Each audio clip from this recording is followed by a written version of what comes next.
चलें जी, let's start the class. Although I have 25 participants right now, not more than half, even less than half of the class. But how are you, all of you? क्या हाल चाल है आप लोगों का? How was the Eid? Is everything all right at your family? I hope everyone is safe and sound and nobody is suffering from COVID. That is a question from my side. How's everyone doing? Assalamu alaikum, ma'am. Walaikum assalam. How are you, ma'am? I'm good, Alhamdulillah. How are you? I'm good, alhamdulillah, ma'am. चलें, that's good.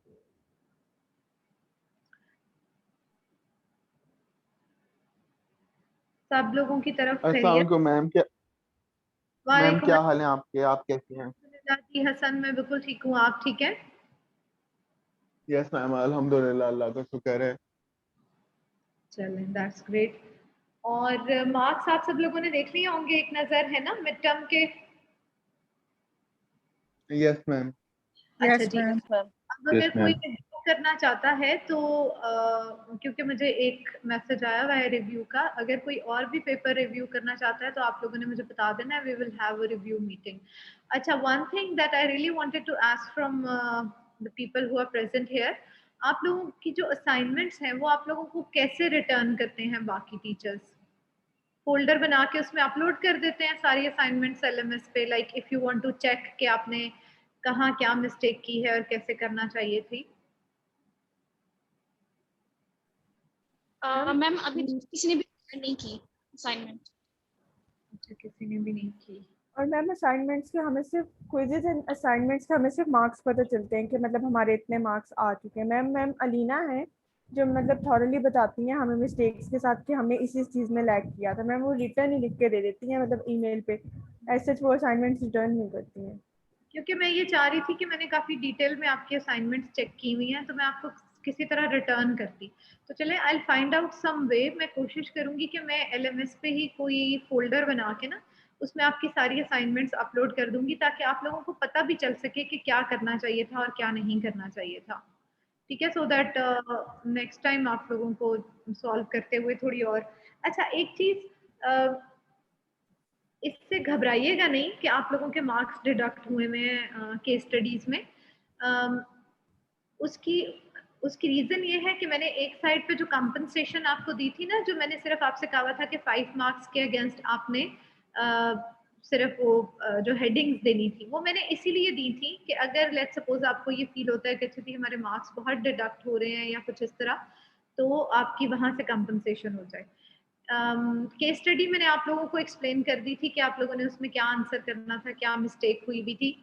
ज्यादातर लोगों ने जो marks loose किए हैं case study में किए हैं, और फिर टैलेंट पूल पे almost half of the class ने मार्क्स लूज किए हैं।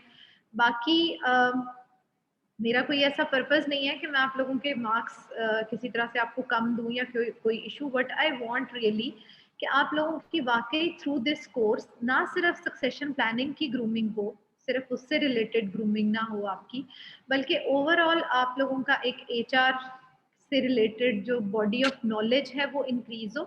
ठीक है, थ्रू सेंस मेकिंग आप लोग काम करना शुरू करें। और इसके अलावा जो अब जो मेरा टारगेट है थोड़ा सा, वो ये है कि मैं ये चाहती हूँ कि आप लोगों की प्रेजेंटेशन स्किल्स वो थोड़ी सी जो है वो बेहतर भी हो, और आप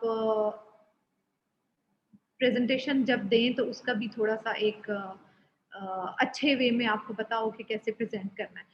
अच्छा, अब देखिए, सबसे पहले तो मैं आप लोगों को ये कहूँगी कि जब भी अपनी असाइनमेंट्स सबमिट करवाया करें या पेपर सबमिट करवाया करें, तो ये जरूर देखा करें कि आपने अपना नाम ऊपर लिखा है या नहीं लिखा, अपनी आईडी आपने शेयर की है या नहीं शेयर की, फिर आपने ये लिखा है कि is this assignment number 1, assignment number 2, 3, what.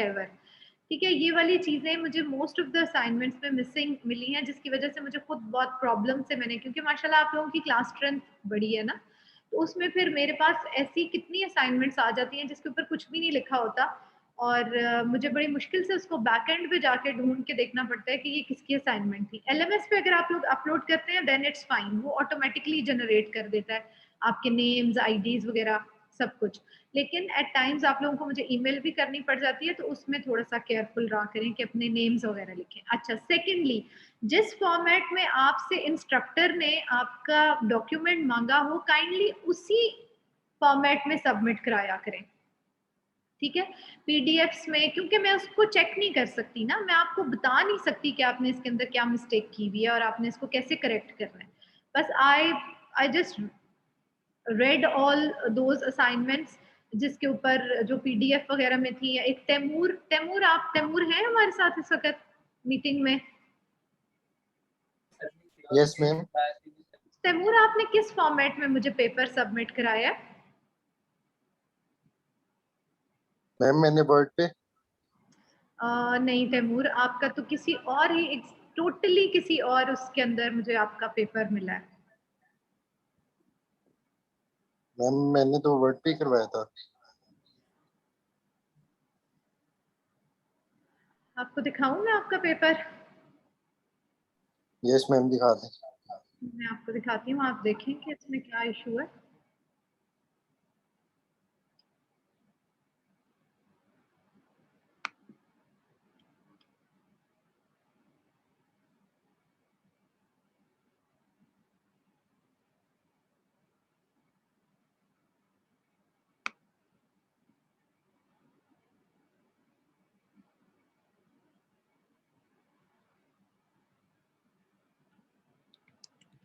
ये स्क्रीन शेयर वैसे नजर आ रहा है सब लोगों को?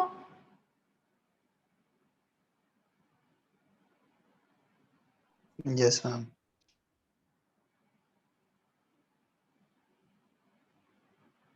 आई थिंक सो कि आपका ये देखे ना, ये आप देख रहे हैं क्या फॉर्मेट है ये? लेट मी बड़ा करने में जरा इसको।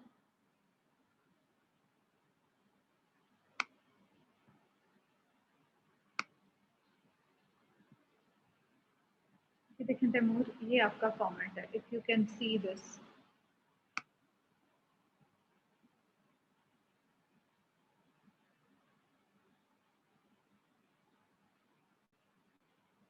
क्या फॉर्मेट है ये?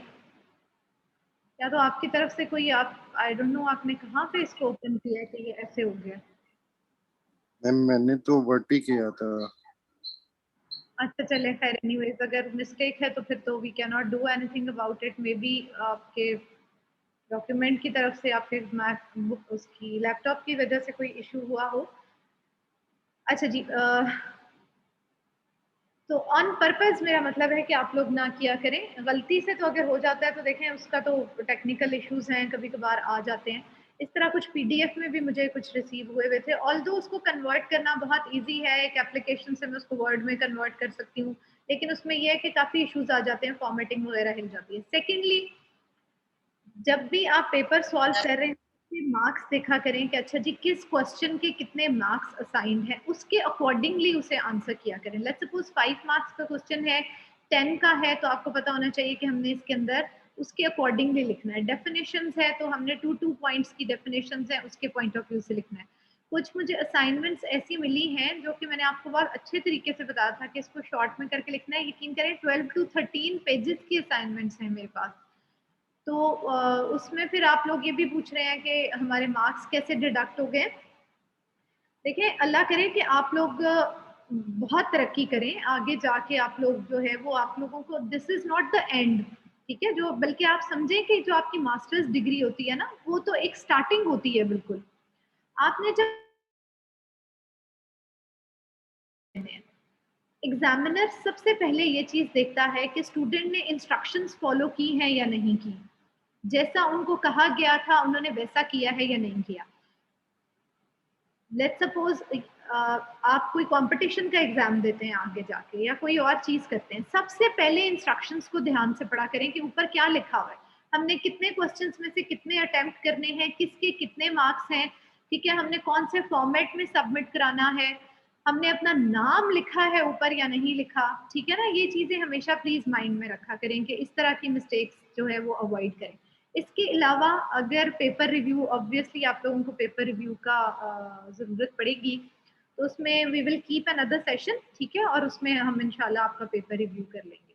और अभी मैं बिकॉज आज हम आपका 7 चैप्टर करेंगे जो कि बहुत छोटा सा है, उसकी 4 to 5 स्लाइड्स हैं क्योंकि रिफाइनिंग द प्रोग्राम के नाम से वो चैप्टर है। उसको हम करने के बाद चैप्टर नंबर 8 को आज कर लेंगे, ठीक है। तो अगर आप लोगों ने अपनी कोर्स आउटलाइन में देखा हो तो पीछे हमारे पास बहुत ज़्यादा चैप्टर्स रह नहीं जाते कंप्लीट करने वाले। तो मैं ये चाहती हूँ कि अब आप लोगों की प्रेजेंटेशंस की तरफ हम चले जाएं right after 1 or 2 sessions, because आप लोगों की स्ट्रेंथ इतनी ज़्यादा है कि व्हाट आई वांट कि जब आपकी प्रेजेंटेशन हो एटलीस्ट 10 मिनट्स पर पर्सन आपको प्रेजेंट करने के लिए ज़रूर मिले। और उसमें व्हाट आई वांट कि यही वाली जो आपका बुक का जो है, बिकॉज देखें सक्सेशन प्लानिंग एक ऐसी चीज़ है जो बहुत ज़्यादा कॉमन नहीं है ऑर्गेनाइजेशंस के अंदर। इसकी उस तरह से कोई पॉलिसीज जो है वो आपको अवेलेबल नहीं होंगी। लेट्स सपोज अगर मैं आपको कहती हूँ ना, क्योंकि देखें अगर हम इंटरव्यूइंग स्किल्स या रिक्रूटमेंट या इस तरह की कोई चीज़ पढ़ रहे होते तो उसमें अगर आप ऑर्गेनाइजेशंस को कांटेक्ट करते तो आपको अच्छा खासा डेटा उनसे मिल जाता है जिसको आप प्रेजेंट कर सकते हैं। सक्सेशन प्लानिंग में अगर आप डेटा कलेक्ट करने की कोशिश करेंगे तो स्कैटर्ड डेटा मिलता है, people are not sure about whether they are having succession planning. Even इसी पे इस टाइप के क्वेश्चंस आना शुरू हो जाते हैं कि अच्छा जी हाँ जी हम करते तो हैं, थोड़ी बहुत करते हैं, सही तरीके से नहीं करते, ठीक है। तो इस टाइप के इश्यूज आते हैं, बहुत अच्छा डेटा नहीं मिलता स्टूडेंट्स को। उसमें हम क्या करेंगे कि व्हाट आई वांट कि जो आपका आगे का नॉलेज है ना, क्योंकि देखें अभी जितना मैक्सिमम नॉलेज 8 चैप्टर्स तक अगर हम कवर करते हैं दैट मीन्स कि सक्सेशन प्लानिंग से रिलेटेड जितना ज़्यादा से ज़्यादा नॉलेज था वो मैं आपको ट्रांसफ़र कर चुकी हूँ। नाउ आई वांट कि अगर आप लोग उस नॉलेज को दोबारा से शेयर करते हैं फ्रॉम योर बुक, तो आई नीड टू सी कि आप उसको कैसे प्रेजेंट करते हैं, आपके कॉन्सेप्ट्स कितने क्लियर हैं, आप उसके बारे में कितना एक्सप्लेन कर सकते हैं, कितना बता सकते हैं, और किसी भी टॉपिक के बारे में बात कैसे कर सकते हैं, ठीक है। तो मोस्ट प्रोबेबली आपकी 1 या 2 मजीद क्लासेस के बाद हम आपकी प्रेजेंटेशंस की तरफ आ जाएंगे, ठीक है, जो कि आप आपकी बुक में से ही होंगी। और उसको फिर हम डिस्कस करके मैं आपको बता दूंगी कि आपने क्या, आपको क्या असाइन होना है और आपने कैसे करना है। रिव्यू हम रख लेंगे। इसके अलावा अगर किसी का कोई क्वेश्चन है तो प्लीज पूछ लें। एक्सक्यूज मी मैम, जी मैम क्या कहते हैं असाइनमेंट में ना पहले मेरे मार्क्स मतलब के डिफरेंट थे, तो अब ये जिसमें जो आज आपने पीडीएफ में सेंड किया हमें उसमें चेंज लग रहे हैं, तो क्या मतलब कि वो आप दोबारा रिव्यू कर सकती हैं या जब जिस टाइम जब पेपर रिव्यू करेंगे तब इस चीज को डिस्कस करें? आप क्या सर, सजेस्ट करते हैं? आप मुझे प्लीज बताएं कौन सी असाइनमेंट में। मैम असाइनमेंट नंबर 1 पे और असाइनमेंट नंबर 2 में तो शायद इतना ही था 3.5।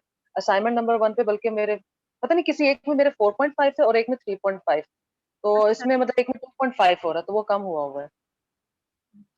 अच्छा, ऐसे करते हैं राहत, आप ना मुझे ये जितने मैसेजेस जो लोग मुझे ऐसे कर रहे हैं ना, आप मुझे पर्सनल विंडो पे भेज दीजिएगा।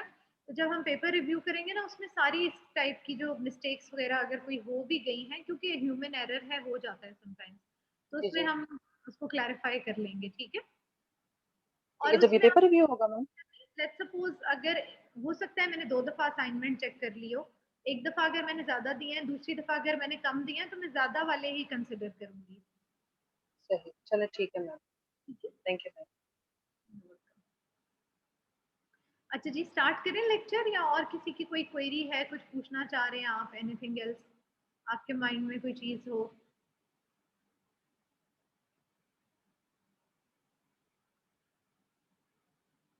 अस्सलाम वालेकुम मैम। जी वालेकुम अस्सलाम। मैम प्रेजेंटेशंस ग्रुप बेस्ड होंगी या इंडिविजुअली होंगी? अच्छा, उसमें हम करेंगे ऐसे कि हम बनाएंगे ग्रुप, ठीक है, और ग्रुप में हर इंडिविजुअल प्रेजेंट जरूर करेगा, क्योंकि उसमें इस तरह से मैं कर दूंगी कि लेट्स सपोज चैप्टर 9 से अगर हम स्टार्ट करते हैं या 10 से स्टार्ट करते हैं, तो उसमें आप मुझे अपने ग्रुप्स बता दीजिएगा कि हमारे ये ग्रुप्स हैं, ठीक है। तो उसमें पावर पॉइंट की या वटेवर जो जिस भी फॉर्म में आप प्रेजेंटेशन देना चाहते हैं वो आपका पूरा ग्रुप प्रिपेयर कर लेगा, लेकिन हर इंडिविजुअल जो है वो प्रेजेंट जरूर करेगा। Okay ma'am, thank you.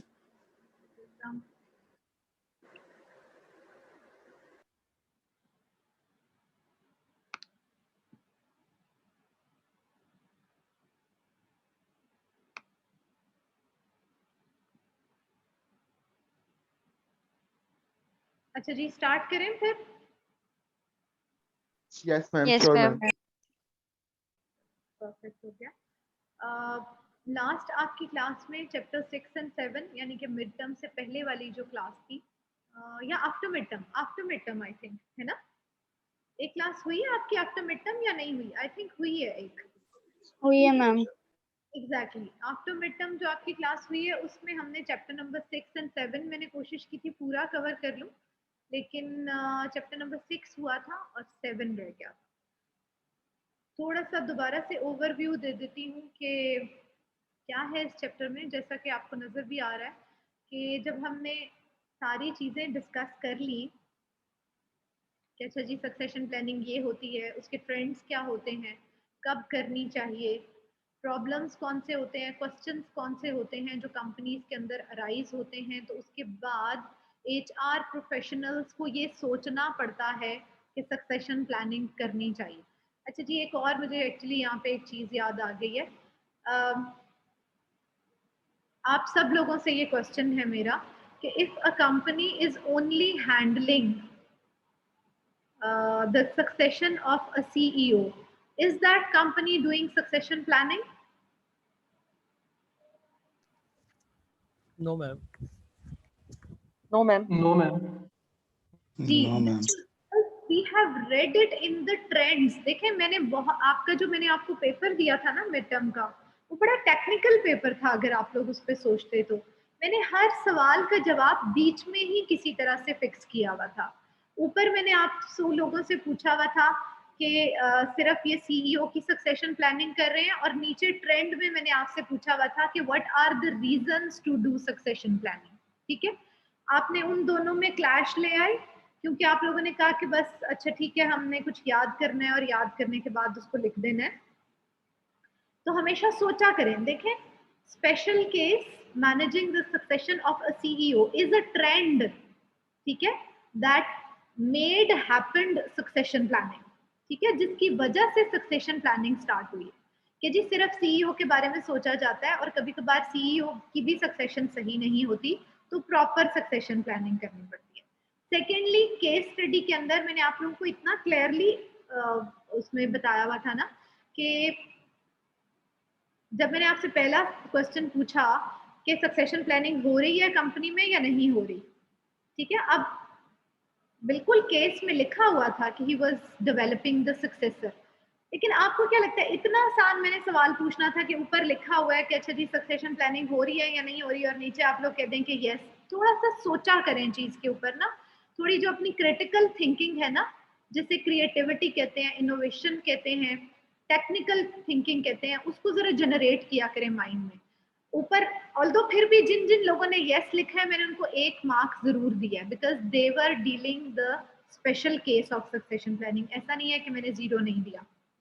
अच्छा, उसके आगे जितने भी क्वेश्चंस थे ना उन सब में ये क्लियरली नजर आ रहा था कि वो उसको क्यों नहीं बना रहा, क्यों रिलेक्टेंट है, उसके आने की वजह से क्या रिस्क हो सकते हैं। अब ये सारी बातें उसकी नेगेटिविटी में जा रही थी, लेकिन उसके बावजूद भी आप कह रहे थे कि नहीं इसको सक्सेसर बना दें, जबकि हमने वैल्यूज एंड एथिक्स वाले चैप्टर्स में भी बहुत क्लियरली ये पढ़ा है कि अगर किसी कंपनी की वैल्यूज और एथिक्स क्लियर नहीं होंगी या उनके लोगों में वो वैल्यूज नहीं होंगी तो आप उस बंदे को एज अ लीडर, आप उसको चूज एज अ लीडर क्या बल्कि as a part of your organisation आप उसको चूज नहीं कर सकते। देखिए, वैल्यूज में तो, वैल्यूज एथिक्स में तो आपके थेफ्ट भी आ जाता है ना, वैल्यू एथिक्स में आपके लाइंग भी आ जाता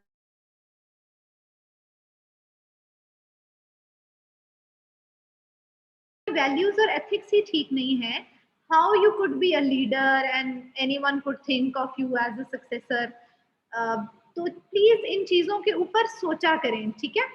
क्रिटिकल थिंकिंग को अपने अंदर लेके आए ज्यादा से ज्यादा, उसकी बेस पे आप एक्चुअल लाइफ के प्रॉब्लम्स सॉल्व कर सकते हैं। सिर्फ याद ना किया करें चैप्टर्स को, please this is my request to you. Don't try to learn the things, try to understand the things, ठीक है। हर बात का एक, लेट्स सपोज अब मैं वही वाला टैलेंट पूल का तो खैर मैं आपको पहले भी एक्सप्लेन कर चुकी हूँ। खैर एनीवेज जी, ये सारी चीजें हो गई। तो उसके बाद हमने चैप्टर नंबर 6 में देखा था कि अगर सिस्टमैटिक प्रोग्राम आपने स्टार्ट करना है तो वो आपने कैसे करना है और उसकी क्या रीजंस होंगी। ऑब्वियसली जब आप सिस्टमैटिक प्लान प्रोग्राम स्टार्ट करेंगे SPM का, तो आप पहली बात टॉप टू बॉटम करेंगे, रेगुलर होगा, लिखा हुआ होगा, आपकी टॉप मैनेजमेंट इन्वॉल्व होगी, आपका HR डिपार्टमेंट इन्वॉल्व होगा, आपकी सारी की सारे जितने भी डिपार्टमेंट्स के फंक्शंस हैं वो सारे उसके अंदर इन्वॉल्व होंगे, यानी कि आपकी पूरी की पूरी वर्क फोर्स इन्वॉल्व होगी, तो आपका सिस्टमैटिक प्रोग्राम स्टार्ट होगा। अदरवाइज वो सिस्टमैटिक नहीं होगा, वो आपका अनफॉर्मल होगा। ठीक है, तो ये सारी चीजें हमने जो है वो इसमें डिस्कस कर ली थी चैप्टर नंबर 6 में, कि क्या क्या रीजंस होती हैं, आपने क्या रोल्स देने हैं। ये एक स्लाइड थोड़ी सी आपको बता देती हूँ कि रोल थ्योरी के बारे में जब हमने देखा था कि एक रोल सेंडर होते हैं जो कि सक्सेशन प्लानिंग को इम्प्लीमेंट करते हैं, ठीक है, एक्शन लेते हैं वो, उसके बाद वो तमाम लोग ऑर्गेनाइजेशन के जो रिसीव करते हैं उस चेंज को, ठीक है, और फिर वो इंटरप्रेट करते हैं कि क्या होना चाहिए, फिर उसके बारे में फीडबैक प्रोवाइड करते हैं, और फीडबैक प्रोवाइड होने के बाद अगर सेंडर का कोई ना कोई रोल चेंज होना होता है तो वो चेंज हो जाता है। ठीक है, अच्छा जी, फिर हमने उस रोल थ्योरी को सक्सेशन प्लानिंग के अंदर इम्प्लीमेंट किया, फिर हमने ग्रिड को बहुत अच्छे तरीके से डिस्कस किया था। ग्रिड को थोड़ा सा जहन में रखिएगा, ग्रिड से रिलेटेड आगे मैं आपको जाके कोई असाइनमेंट, कोई क्वेश्चन, कोई ऐसी चीज जरूर दूंगी, ठीक है, ताकि आप लोगों को थोड़ा सा आइडिया हो कि ग्रिड को एक्सप्लेन कैसे करते हैं। ग्रिड बड़ी टेक्निकल चीज होती है, और जब आप इंशाल्लाह ताला कंपनीज के अंदर जाके प्रॉपर तरीके से HR के फंक्शंस करेंगे ना, तो जो आप लोगों ने रिपोर्ट्स जनरेट करनी होती हैं, और जो आपने वहाँ पे आपसे किसी ने डेफिनेशन नहीं पूछनी होती, उन्होंने आपसे ये कहना होता है कि इसकी रिपोर्टिंग करके बताएं, इसके ग्राफ्स बनाएं, इसकी कुछ कैलकुलेशन करें कि हमें कोई रियल टाइम डेटा हमारे पास आए और हमें पता चले कि सक्सेशन प्लानिंग हो कैसे रही है, या कोई भी आपका जो HR का फंक्शन है उससे रिलेटेड आप लोगों को रिपोर्ट्स जनरेट करनी होती हैं वहां पे, उसमें आपको ग्रिड बहुत काम आती है। ठीक है जी, आई होप कि ग्रिड सबको क्लियर थी, कोई इशू नहीं है। अच्छा जी, फिर हम सक्सेशन प्लानिंग की मिशन स्टेटमेंट पे आ गए थे कि सक्सेशन प्लानिंग अगर आपने इम्प्लीमेंट करनी है ऑर्गेनाइजेशन में, उसकी मिशन स्टेटमेंट क्या होगी। ठीक है, not only the mission statement of a company और एनीथिंग एल्स। ठीक है जी, ये सारी चीजें हमने डिस्कस कर ली, and then we moved on towards the refining of the succession planning and programme. ठीक है जी, अच्छा, अब सक्सेशन प्लानिंग का प्रोग्राम एक दफा इम्प्लीमेंट हो चुका, कोई भी प्रोग्राम सिर्फ सक्सेशन प्लानिंग का नहीं, लेट्स सपोज हम मैम कहते हैं जी मैम हसन, 5 मिनट का नमाज के लिए ब्रेक ले लें मैम, जस्ट फॉर 5 मिनट्स नमाज ब्रेक। आप ले लें और मैं भी नमाज पढ़ लेती हूँ। Let me pause the meeting, मैं इसकी रिकॉर्डिंग भी पॉज कर रही हूँ, ठीक है, और 5 sure minute ma'am, thank you ma'am. ले लें आप। Let's pray.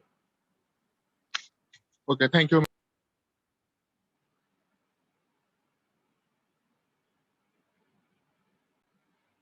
चलें जी, शुड वी स्टार्ट अगेन, अगर आप सब लोगों ने नमाज पढ़ ली है तो।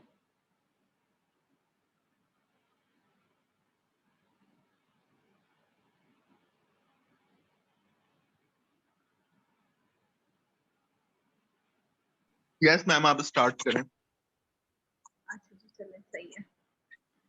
अच्छा जी, तो जैसा कि मैं आप लोगों को बता रही थी कि आप लोगों को आइडिया है कि कोई भी प्रोग्राम कहीं भी आप अगर इम्प्लीमेंट करते हैं, तो उसको इम्प्लीमेंट करने के बाद ऐसा नहीं होता कि आइडियल सिचुएशन है और आपने प्रोग्राम इम्प्लीमेंट किया और बहुत ही कमाल तरीके से प्रोग्राम इम्प्लीमेंट हो गया और आपकी सक्सेशन प्लानिंग हो गई और आपकी ऑर्गेनाइजेशन बहुत ही अच्छा काम कर रही है और कोई भी आपको छोड़ के नहीं जा रहा और आपके पास सारे सक्सेसर भी मौजूद हैं, तो रिफाइनिंग उसकी चलती रहती है। ठीक है, कभी भी ऐसा नहीं होता कि कोई भी प्रोग्राम, ठीक है, कि वो बहुत ही कमाल तरीके के साथ इम्प्लीमेंट हो गया। तो जैसा कि आपने रोल थ्योरी के अंदर भी देखा था कि जब आप उसके अंदर फिर फ्लॉज नजर आते हैं, उसके अंदर प्रॉब्लम्स नजर आती हैं, उन प्रॉब्लम्स को दोबारा अच्छा करने के लिए, रेक्टिफाई करने के लिए उन प्रॉब्लम्स को ठीक करने के लिए आपको सक्सेशन प्लानिंग एंड मैनेजमेंट का प्रोग्राम जो है उसको रिफाइन करना पड़ता है, अच्छा करना पड़ता है, उसकी जो थोड़ी बहुत प्रॉब्लम्स नजर आ रही होती हैं उसको ठीक करना पड़ता है। ठीक है, अब रिफाइन करने की जरूरत क्यों पड़ती है? ठीक है, अब उसमें यहाँ पे कुछ एडिशनल स्टेप्स जो हैं वो आपको नजर आ रहे हैं कि अगर आपने रिफाइन करना है प्रोग्राम को, ठीक है, और आपने एक सक्सेशन प्लानिंग को फॉलो करते हुए आपने एक प्रोग्राम इम्प्लीमेंट करवाया है, तो जब वो ऑपरेशनल होगा, ठीक है, तो उसके अंदर कुछ ना कुछ स्टेप्स आपको एडिशनल लेने पड़ेंगे। ठीक है, कि अच्छा जी ठीक है, हम सक्सेशन प्लानिंग एंड मैनेजमेंट लेके आ रहे हैं अपनी कंपनी में, हम उसको इम्प्लीमेंट कर रहे हैं। अब वो इम्प्लीमेंट करने के लिए जो जो करना था वो तो हमने ऊपर उसमें देख लिया कि सिस्टमैटिक प्रोग्राम कैसे करते हैं।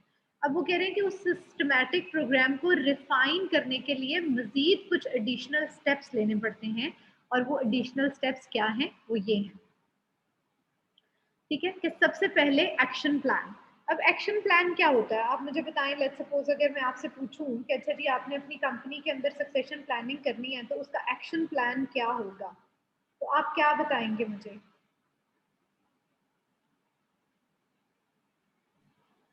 Ma'am what are the ways to meet the programme, यानी कि आप किन तरीकों से जो है वो आप उसके ऊपर क्या प्रोसेसेस लगाओगे कि किस तरीके से प्रोग्राम के ऊपर जो है वो अमल दरामद हो, किस तरीके से जो है उसके ऊपर काम किया जा सके, किस तरीके से जो है उसके उसके क्या स्ट्रक्चर होगा, उसका प्लानिंग क्या होगी, तो वो सक्सेशन प्लानिंग को किस तरीके से कौन लोग लीड करेंगे, यानी कि आप उसमें डिसाइड करोगे। बट एक्चुअल आप उसको टीम प्लान भी कह सकते हैं कि आप इसमें एक्चुअली तौर पे जो है टीम प्लान कह सकते हैं, या आप उसको ये कह सकते हैं प्री प्लानिंग कह सकते हैं मैम। हाँ बिल्कुल सही बताया हसन आपने। और एनीवन एल्स? मैम इसमें क्या, हाँ जी, इसके वेज क्या होंगे इन शॉर्ट के, जिससे हमने एक को पढ़ा था ओपन और क्लोज सिस्टम, हमने क्या सिस्टम इसका रखना है, और इसमें दूसरे इसके रूल्स एंड रेगुलेशंस क्या होंगे, कौन सक्सेसर आइडेंटिफाई करेगा, एक कोई एक डिपार्टमेंट करेगा या हर डिपार्टमेंट अपनी मर्जी से करेगा, इस तरह की सारी चीज़ें ही होंगी। बिल्कुल सही उमर, आप भी बिल्कुल सही कह रहे हैं। बिल्कुल जी ऐसे ही होगा कि एक्शन प्लान, एक्शन का मतलब क्या होता है, किसने क्या करना है। ठीक है, देखिए अपने नाम से क्लियर है एक्शन। आप एक्शन लेते हैं ना, रिएक्शन आता है फिर उसका, ठीक है, जैसे एक्शन रिएक्शन होता है। एक्शन प्लान में आप एग्जैक्टली बताते हैं कि किसने क्या करना है। लेट्स सपोज आपका जो एचआर डायरेक्टर है उसके अंडर क्या क्या चीजें आएंगी, वो सक्सेशन प्लानिंग में से क्या पार्ट्स को चेक करेगा, कौन से पार्ट्स को चेक करेगा, उसकी रिस्पॉन्सिबिलिटी क्या है। फिर जो आपका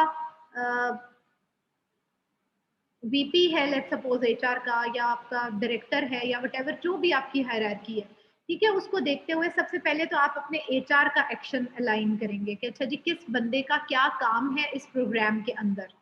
ठीक है, कि आपका ये पार्ट है, आपने ये करना है। फिर उसके बाद जो आगे के डिपार्टमेंट्स जो फंक्शन कर रहे हैं उनको बताना कि जी आपने कौन कौन सा पार्ट जो है वो आपने प्ले करना है। ठीक है, अच्छा जी एक्शन प्लान अब कौन बनाएगा? एक्शन प्लान आपके ख्याल में कौन बनाएगा? अगर मैं आपसे ये पूछूं कि एक्शन प्लान को बनाने वाला कौन होगा?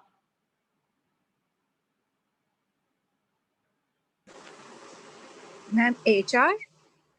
जी जी उर्सला, एचआर और उसके साथ टॉप मैनेजमेंट भी।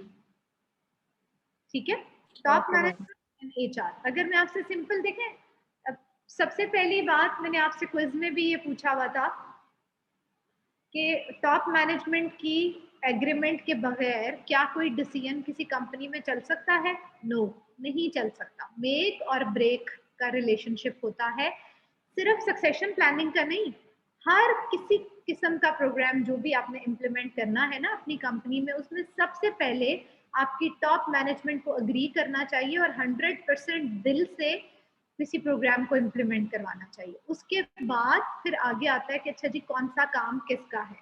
अब एचआर जो होता है, इट इज, मैं आपको बार बार बताती होती हूँ कि HR is a support team for an organization. It provides the support to the functioning of other departments. It's a support uh, programme in an organisation HR, ठीक है। अच्छा जी, अब क्योंकि सक्सेशन प्लानिंग HR का हिस्सा है, अगर हम प्रोडक्शन पढ़ रहे होते तो वो डेफिनेटली वो प्रोडक्शन की तरफ हम चले जाते, फाइनेंस पढ़ रहे होते तो हम कहते कि अच्छा जी फाइनेंस डिपार्टमेंट, क्योंकि हम HR पढ़ रहे हैं, HR डिपार्टमेंट और top management they will combine together and they will make an action plan. जब आपने एक्शन प्लान बना लिया, ठीक है, आपने बताना है कि अच्छा जी ये हमारा, हम सक्सेशन प्लानिंग स्टार्ट करने लगे हैं कंपनी में, ठीक है, तो उससे डिफरेंट किस्म के इमेजेस जाएंगे, लोग सोचेंगे, बातें करेंगे कि अच्छा जी अब नेगेटिव पॉइंट्स भी हमेशा अराइज होते हैं, पॉजिटिव भी, कि अच्छा जी अब सक्सेशन प्लानिंग भी हुआ करेगी, अब हमारी परफॉर्मेंस को फौरन चेक किया जाएगा, अगर हमारे कोई गैप्स होंगे तो उनको फिल कराया जाएगा, ट्रेनिंग एंड डेवलपमेंट वगैरह वगैरह। अच्छा जी, फिर ये अब देखिए, ये हम कंडक्ट नहीं, हम रिफाइन कर रहे हैं। कैसे रिफाइन कर रहे हैं कि समटाइम्स आप सक्सेशन प्लानिंग का प्रोग्राम बना लेते हो, सब कुछ कर लेते हो, लेकिन आप उसका एक्शन प्लान नहीं लिखते, आप उसको कम्युनिकेट नहीं करते जो भी रिस्पॉन्सिबल लोग होते हैं उनको, ठीक है।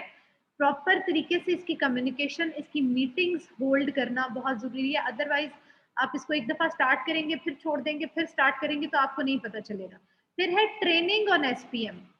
ये जो मैं आपको अभी ट्रेनिंग दे रही हूँ ना, बेसिकली मैं आपको ट्रेनिंग दे रही हूँ कि सक्सेशन प्लानिंग क्यों करनी चाहिए, क्या इसके बेनिफिट्स होते हैं, क्यों जरूरी है। ये सारी चीजें ट्रेनिंग ऑन SPM में आएंगी कि आप अपने लोगों को, जो भी आपके ऑर्गेनाइजेशन के होंगे, आप उनको ये बताएंगे कि हम सक्सेशन प्लानिंग क्यों कर रहे हैं, हमने जो मिशन स्टेटमेंट बनाई है उसकी क्या वजह है, सक्सेशन प्लानिंग की हमने उसको क्यों अचीव करना है, ठीक है जी। और फिर आप मैनेजर्स की काउंसलिंग करेंगे, उनको समझाएंगे कि जी ये एक इम्पॉर्टेंट पार्ट होता है HR का, क्योंकि प्रोडक्शन वाले को नहीं पता, फाइनेंस वाले को नहीं पता, मार्केटिंग वाले को नहीं पता, लेकिन अगर वो नहीं करेगा सक्सेशन प्लानिंग तो HR वाला नहीं कर सकेगा। HR वाला तभी करेगा सक्सेशन प्लानिंग जब आपके सारे डिपार्टमेंट वाले कर सक पा रहे होंगे, क्योंकि आपके अकेले HR की प्लानिंग करने से कुछ नहीं होगा अनलेस एंड अनटिल उस पे एक्शंस लिए जाएं from all the departments of an organisation, ठीक है।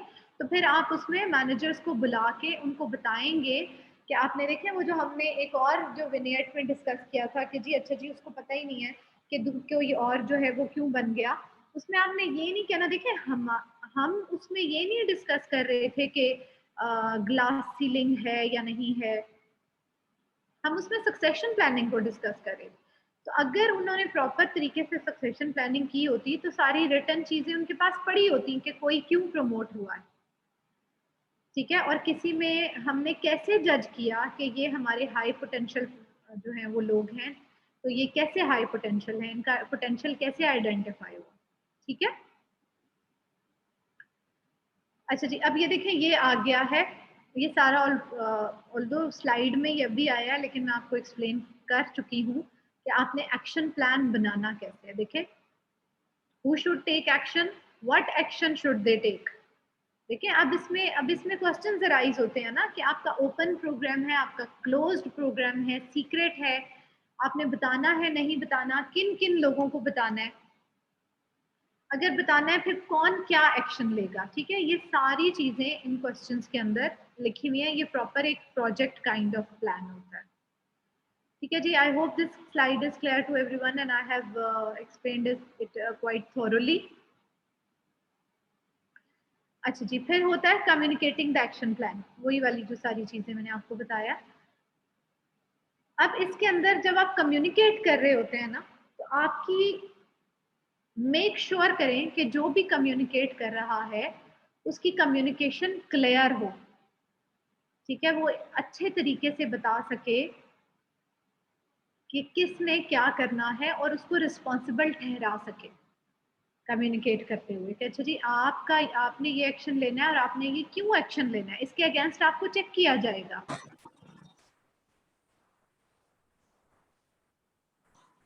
ठीक है। अच्छा जी, अब ये देखें इसमें ये है, वो कहते हैं कि जब आप सक्सेशन प्लानिंग एंड मैनेजमेंट की मीटिंग्स रखना शुरू करते हैं कि अच्छा जी हम सक्सेशन प्लानिंग कर रहे हैं, तो वो कहते हैं कि often 4 meetings are necessary during startup. शुरू में अब क्या पहली देखें वही वाली बात जो मैंने आपको बहुत दफा बताई है, one of top decision makers to verify the need for the programme. सबसे पहले टॉप आपका डिसीजन, टॉप मैनेजमेंट का डिसीजन आएगा। फिर उसके बाद उस एक टॉप मैनेजमेंट, क्योंकि आपको पता है थोड़ी सी होती है, काइंडली म्यूट योरसेल्फ।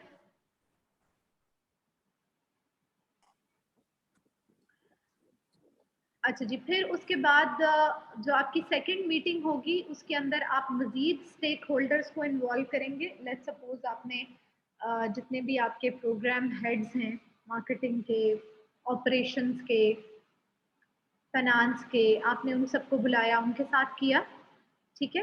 अच्छा, थर्ड उनके साथ आपने, अच्छा जी हम ये करना चाह रहे हैं, फिर उसमें डिस्कशन आई, ये वो। इसमें डिस्कशन में अब ये नहीं आ रहा कि सक्सेशन प्लानिंग करनी है या नहीं करनी, डिस्कशन में ये आ रहा है कि सक्सेशन प्लानिंग कैसे करनी है, कौन क्या करेगा। रिमेंबर दैट, ठीक है, क्योंकि आप डिसीजन ले चुके हैं कि सक्सेशन प्लानिंग हो रही है। अच्छा जी, फिर वो कहते हैं कि थर्ड मीटिंग होती है जिसमें आप प्रपोजल प्रॉपर तरीके से सबको दे देते हैं, ठीक है। And then fourth meeting to introduce the program and reinforce its importance to the management employees and to ensure continuous improvement.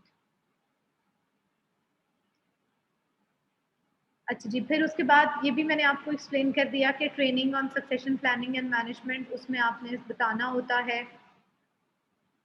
New knowledge आप बता रहे होते हैं, न्यू स्किल बता रहे होते हैं कि ये एक नई चीज़ है, ठीक है, और आपने इसको कैसे इम्प्लीमेंट करना है और whatever जो भी इससे रिलेटेड होती है। And then comes the counselling of managers, जिसमें आप उनके काउंसलिंग सेशंस रखते हैं, फिर आपके डिसाइड करते हैं कि कौन काउंसलिंग करेगा, मेक श्योर करते हैं कि इफेक्टिव काउंसलिंग है या नहीं, ठीक है। और फिर जो जो प्रॉब्लम्स उसमें अराइज हो रहे होते हैं उनके पॉसिबल सॉल्यूशंस निकालने की कोशिश करते हैं, ठीक है। इसमें रिफाइनिंग द प्रोग्राम में अगर किसी किस्म का भी आपको कोई प्रॉब्लम है तो आप पूछ सकते हैं। Excuse me ma'am. जी मैम, अभी आपने ये काउंसलिंग का आपने जिक्र किया, तो ये काउंसलिंग ये एचआर ही करता है? जी, ज़्यादा काउंसलिंग जितनी भी होगी ना सक्सेशन प्लानिंग से रिलेटेड, वो आपका एचआर ही करेगा। क्योंकि देखें, आपको एज एन एचआर स्टूडेंट पता है कि एचआर की चीज़ें क्या हैं, ठीक है ना, आपको छोटी छोटी डिटेल्स पता है, लेकिन अगर आपने अपने मार्केटिंग वाले को ये चीज़ें समझानी है तो उसको नहीं पता कि ये डिटेल्स क्या है,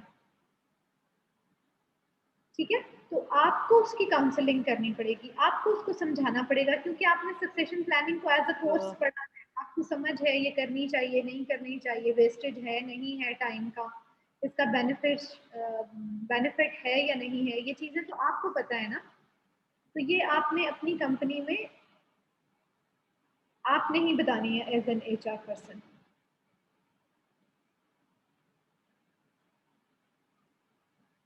अच्छा जी, और एनीथिंग एल्स इस चैप्टर से रिलेटेड?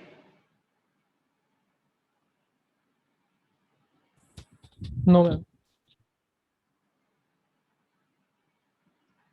अच्छा, मुझे ये बताएं फिर आपका पेपर रिव्यू कब रखें हम, जब आप सब लोग भी अवेलेबल हों, और डिसाइड करके बता दीजिएगा ग्रुप पे,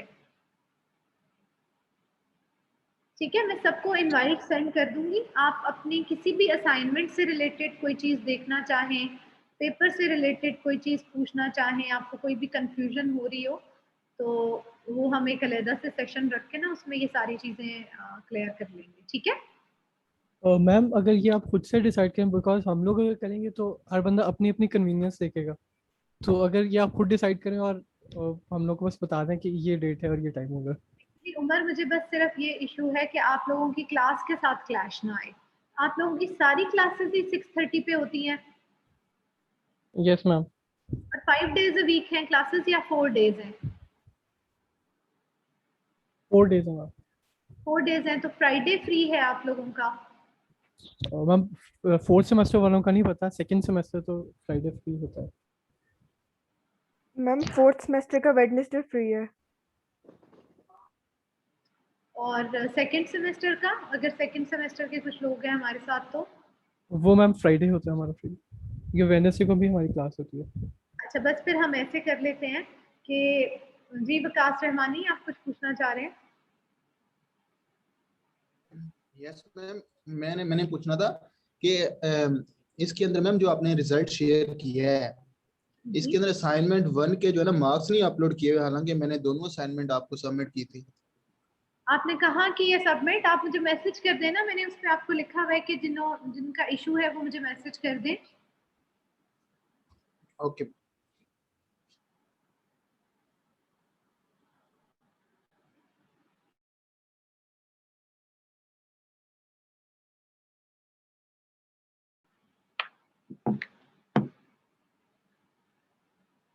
ठीक है, फिर हम एक सेशन वेडनेसडे को रख लेते हैं और एक सेशन फ्राइडे को रख लेते हैं, ताकि आप लोगों के इस तरह के जो भी सारे इश्यूज है ना वो क्लियर हो, क्योंकि मैंने आपको आगे भी असाइनमेंट्स भी देनी है, क्विज भी लेना है और प्रेजेंटेशन भी लेनी है। तो मैं नहीं चाह रही कि जो मिस्टेक्स आप लोगों ने अभी की है वो आप दोबारा करें। व्हाट आई वांट कि मैं चाहती हूँ कि आपकी स्किल्स जो है वो पॉलिश होके अच्छे तरीके से सामने आए और ये मिस्टेक्स रेक्टिफाई होके आप प्रॉपर तरीके से असाइनमेंट्स करना शुरू करें। ठीक है? Okay ma'am. उसके लिए फिर ग्रुप पे इंशाल्लाह मैं आप लोगों को बताती हूँ।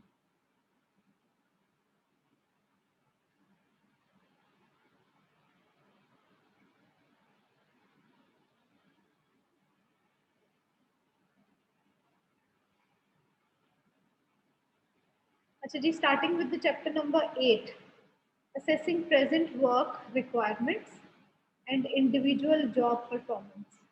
ठीक है जी, अब हम उसके ऊपर आ गए हैं कि जिसकी बेस पे आप सक्सेशन प्लानिंग कर रहे हैं। ठीक है, कि आपने ये देखना है कि जो आपकी प्रेजेंट वर्क रिक्वायरमेंट्स हैं वो पूरी हो रही है या नहीं हो रही, और कौन बंदा अपनी जॉब परफॉर्मेंस कैसी कर रहा है। ठीक है, अब जो एचआर डिपार्टमेंट होता है ना, अब देखें आपकी यूनिवर्सिटी में भी एचआर डिपार्टमेंट है, हर ऑर्गेनाइजेशन के अंदर एचआर डिपार्टमेंट होता है। एचआर डिपार्टमेंट का ये काम होता है कि वो हर बंदे के काम को मॉनिटर करे। ठीक है, उसको देखे, चेक करे कि अच्छा जी ये बंदा अपनी जॉब पे फर्स्ट ऑफ ऑल आ रहा है, नहीं आ रहा, इसकी टाइमिंग्स क्या हैं, पंक्चुअल है या नहीं है। अच्छा, जब पंक्चुअलिटी पे बात आती है तो फिर ये भी बात आ जाती है समटाइम्स कि फ्लेक्स आवर्स भी बहुत से लोग देते हैं। तो देखना ये पड़ता है कि अच्छा जी अगर कोई काम कर रहा है तो क्या अपनी टाइमिंग पूरी कर रहा है। लेट्स सपोज लेट आता है तो क्या लेट जाता भी है।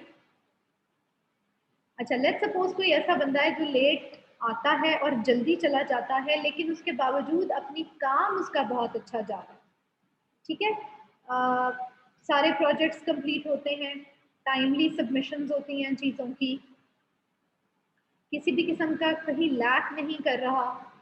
ठीक है, तो हर बंदे को आप एज एन एचआर आपको इंडिविजुअली डील करना पड़ता है ऑर्गेनाइजेशन में। कोई भी आप ऐसा प्रोग्राम इकट्ठा रोल आउट करके किसी के ऊपर इम्प्लीमेंट नहीं कर सकते। इस बेस पे आप किसी को ये नहीं कह सकते कि you are not performing well because you are not punctual.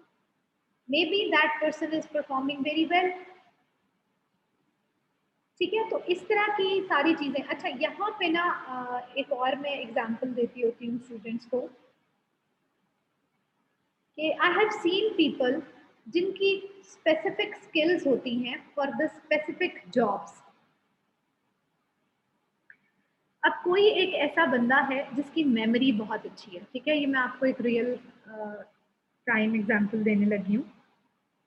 आपने देखा है आजकल सिक्योरिटी के इश्यूज जो हैं वो स्कूल्स में, स्पेशली अगर हम गर्ल्स स्कूल की बात करें तो पेरेंट्स बड़े कंसर्न होते हैं बच्चियों के मामले में when they are sending them to schools कि अच्छा जी we want to make sure कि हमारी बच्ची सेफ है। ठीक है, स्पेसिफिकली अगर हम हाई एंड स्कूल्स की बात करें जो कि अच्छे बड़े स्कूल्स हैं जिनकी बड़ी हैवी फी वगैरह होती है एंड ऑल दैट। ठीक है, अब वहाँ पे जैसे कि हमने रैंसम का केस डिस्कस किया था कि अच्छा जी किडनैपिंग हो जाती है, आपको रैंसम पे करना पड़ जाता है। इस तरह किडनैपिंग के केसेस स्कूल्स में भी हो सकते हैं। अब जो स्कूल का गार्ड होता है ना, उसमें स्पेसिफिकली ये क्वालिटी देखनी पड़ती है कि इसकी मेमोरी कैसी है। ठीक है, इफ ही सिटिंग आउटसाइड तो सिर्फ ये नहीं देखना कि वो टाइम पे आ रहा है, बैठ रहा है, जा रहा है, नहीं, उसने ये चीज चेक करनी है कि कौन सी बच्ची को कौन छोड़ने आ रहा है और कौन लेने आ रहा है। Are you getting my point what I am telling you from the point of succession planning. ठीक है, मेमोरी अच्छी होना। मुझे एज अ टीचर शायद इतनी रिक्वायरमेंट नहीं है मेरी कि मेरी मेमोरी अच्छी होनी चाहिए, और बहुत अच्छी है भी नहीं। टाइम लग जाता है आप लोगों के सबके नाम याद करते हुए, चीज़ों को मैनेज करते हुए बाय फेस, क्योंकि आजकल तो वैसे भी सब कुछ ऑनलाइन हो रहा है। But there are some people जो एक दफ़ा किसी को मिल लेते हैं तो उनको उनका नाम याद हो जाता है। ठीक है, and they always can recognise कि अच्छा जी आप वो हैं, आपने मेरी क्लास में पढ़ा हुआ है and all that. I know a person who is a guard of a girls' school, and you won't believe, you will be surprised to know that he knows the name of each and every girl. वो by face देखता है और फौरन नाम पहचान लेता है, पहली बात। सेकंड, वो ये आइडेंटिफाई करता है कि किस बच्ची को कौन सी गाड़ी देनी। There are so many girls in the school, वो फौरन, ये उसकी जॉब का पार्ट है, वो इसको प्रोसेस करना शुरू कर देता है कि कौन सी बच्ची किस गाड़ी में आ रही है। इनके घर में 2-3 गाड़ियां हैं, अच्छा ठीक है, आज ये गाड़ी पिक करने आई, कल ये आई। ड्राइवर अगर आया हुआ है तो ड्राइवर के पास कार्ड होना चाहिए किसी को पिक करने के लिए and all that. So he can identify that person जो किसी बच्ची को पिक करने आया। आप ऐसे ही नहीं किसी को भेज सकते, बिकॉज किडनैपिंग है और बहुत सारे सिक्योरिटी के इश्यूज हैं। प्रॉब्लम जो है वैल्यूज से रिलेटेड बहुत प्रॉब्लम्स आ जाती हैं and all that, and ultimately parents school को रिस्पॉन्सिबल ठहराते हैं। अब उस पर्सन को रिप्लेस करना इज वेरी डिफिकल्ट, बिकॉज उसके अंदर एक मेंटल कैपेबिलिटी है कि उसकी मेमोरी अच्छी होनी चाहिए, ये उसके जॉब का पार्ट है। अब अगर उसको उन्होंने रिप्लेस करना है ना, तो वो किसी ट्रेनिंग से रिप्लेस नहीं होगा, बल्कि स्किल से रिप्लेस होगा। समझ आ रही है आप लोगों को मेरी बात की, what I am telling you? Yes ma'am. Yes ma'am. ठीक है, अब उस बंदे के अंदर एक इनबिल्ट क्वालिटी है जिसकी बेस के ऊपर वो वहां पे बैठा हुआ है और वो अपनी जॉब ड्यूटी परफॉर्म कर रहा है। Not everyone can perform that job duty. I am just giving you an example. अब देखिए, मैं जब यूएमटी में एंटर होती हूँ, I don't have a sticker on my car. जब भी गार्ड्स चेंज हुए होते हैं, every time they ask for a card, क्योंकि मैं गाड़ी में आ रही होती हूँ तो मैं आराम से कार्ड निकाल के दिखा देती हूँ and all that. Aahista Aahista करते करते उनको याद भी होना शुरू हो जाता है कि अच्छा जी ये एक फैकल्टी की बंदी हैं जो ये आती हैं, लेकिन आहिस्ता आहिस्ता। ठीक है, रिस्क फैक्टर इन्वॉल्व नहीं है बहुत ज़्यादा। कार्ड देख लिया, भेज दिया। लेकिन जब आप किसी बहुत रिस्की पोजीशन के ऊपर जॉब कर रहे होते हैं तो आपकी वर्क रिक्वायरमेंट डिफरेंट होती है, और उस वर्क रिक्वायरमेंट को रिप्लेस करना आसान नहीं है। जब उसको रिप्लेस करना आसान नहीं है ना, तो तब सक्सेशन प्लानिंग और भी ट्रिकी हो जाती है। और आपने उस रिक्वायरमेंट के अगेंस्ट परफॉर्मेंस देखनी है, और आपने एज एन एचआर ये फंक्शन परफॉर्म करना है। जो बात हम कहते हैं ना, right people on the right job. अब एक कमजोर मेमोरी वाला बंदा जिसको बाय फेस नाम, ड्राइवर, चीजें, कार्ड, ये सब याद नहीं होते, और उसने 15 मिनट के अंदर अंदर 1000 स्टूडेंट्स को डिस्पोज ऑफ करना है फ्रॉम द गेट, आप सोच सकते हैं उसकी कितनी बड़ी रिस्पॉन्सिबिलिटी आती है। कि अगर खुदा ना खास्ता किसी का बच्चा किडनैप हो जाता है स्कूल से, तो वो फौरन पूछेगा कि कौन लेने आया था, आपने कार्ड देखे बगैर क्यों दिया बच्चा, और इतना रश बना होता है वहां पे कोविड में एंड ऑल दैट। ठीक है, I hope this example can tell you that what are the present work requirement of any position and what would be the individual job performance. ठीक है, समझ आ रही है जी आपको मेरी बात की, what I am trying to explain? Yes ma'am. अच्छा जी, अब हम आ जाते हैं इसकी एक्सप्लेनेशन पे कि इस चैप्टर के अंदर है क्या। की पोजीशन, अब आपको थोड़ा समझ आइए कि की पोजीशन क्या होती है, हम किसकी। अब आप देखें इस बंदे की पोजीशन इस स्कूल में कितनी इंपॉर्टेंट है इस गार्ड की। Do you think it's a की पोजीशन और नॉट? ऑब्वियसली मैम, क्योंकि सारी सिक्योरिटी उसके अंडर है, अगर उसको नहीं पता होगा कि कौन लेने आ रहा है तो वो किसी के साथ भी बच्चा जा सकता है, और अल्टीमेटली स्कूल से पूछेंगे और स्कूल इसके ऊपर ही रिलाई करेगा हर इन्फॉर्मेशन के लिए। बिल्कुल इसी के ऊपर देखें, एक दफा तो बच्चा आपका खुदा ना खास्ता कहीं इधर उधर हो गया तो हो गया, उसके बाद जो होगा वो देखा जाएगा, बाद में क्या होगा देखें। और इसी तरह बहुत ज्यादा चीजें, बहुत ज्यादा जॉब्स सेंसिटिव होती हैं। जैसे आपको पता है अक्सर जब अनाउंस होता है कि अच्छा जी निजी स्कूल ब्लास्ट हो गया खुदा ना खास्ता या कुछ, तो next time when people are going to that school अपने बच्चे को एडमिट कराने, तो वो फौरन सोचते हैं कि नहीं ये स्कूल सिक्योर नहीं है, हमने यहाँ नहीं एडमिशन करवाना, ये होटल रहने के लिए रिलायबल नहीं है क्योंकि यहाँ पे ब्लास्ट हुआ था, तो हमने यहाँ नहीं जाना। तो की पोजीशंस इन तरीकों से पता चलती हैं कि आपकी पूरी की पूरी कंपनी स्टेक पे आ जाती है किसी एक पोजीशन की वजह से। ठीक है, अच्छा जी, फिर अब ये वो कॉम्पिटेंसी है जिसकी मैंने बात की है कि हर जॉब की एक अपनी कॉम्पिटेंसी होती है, हर जॉब की, हर पोजीशन की, जो कि डिफरेंट होती है दूसरी से। और उस कॉम्पिटेंसी मैंने आपको पहले भी बहुत ज़्यादा इसको एक्सप्लेन किया हुआ है, उसमें आपका सारा बैकग्राउंड आता है, जितनी भी नॉलेज है आपके पास, आपके हाथ का हुनर आता है और आपकी एबिलिटीज आती हैं कि ऐसी क्या स्पेसिफिक चीज़ें हैं जो किसी पोजीशन को की पोजीशन बनाती हैं। ठीक है, अच्छा जी, फिर वो कहते हैं कि इंडिविजुअल की परफॉर्मेंस को आपने कैसे अप्रेज करना है, यही जो मैं आपको भी बता रही थी कि अगर वो पंक्चुअल नहीं है लेकिन फिर भी अपने काम अच्छे तरीके से करता है, तो क्या आप उसको उसकी पंक्चुअलिटी की बेस पे फायर कर देंगे? नहीं, आप उसको फायर नहीं करेंगे। You will talk to that person, and if you would got to know that this person is performing well and he is not a dishonest person to his job, अगर कभी थोड़ा बहुत ऊपर नीचे हो भी जाता है तो वो उसको कवर करता है। ठीक है, तो आपने डिसाइड करना होता है कि आपने कैसे अप्रेज करना है।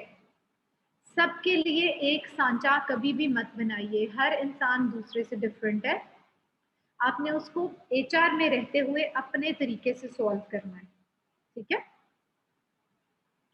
अच्छा जी, और फिर ये कि आपने किसी की परफॉर्मेंस को मेजर करते हुए क्या मेथड्स इस्तेमाल करने हैं। क्लियर है जी ये सबको?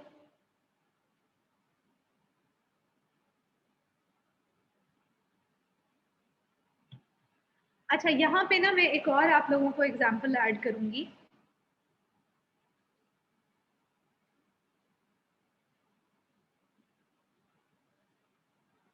The strongest language in this earth, जिसमें हम बात देखें कितनी लैंग्वेजेस हैं जिनमें हम बात करते हैं। ठीक है, बेतहाशा लैंग्वेजेस हैं, जितनी रेसेस हैं, जितने लोग हैं, उनके अकॉर्डिंगली एक्सेंट्स चेंज होते हैं, लैंग्वेजेस चेंज होती हैं, कोई इंग्लिश है, उर्दू, पंजाबी, सराइकी, पश्तो। पाकिस्तान में ही हम देख लें तो इतनी ज़्यादा है, बाहर जाते जाएं तो बढ़ती चली जाती हैं, चाइनीज़ है, जर्मन है, बेतहाशा लैंग्वेज एग्जिस्ट करती हैं। ठीक है, उसके बावजूद always remember that the strongest language in which we can communicate with each other is a language of silence.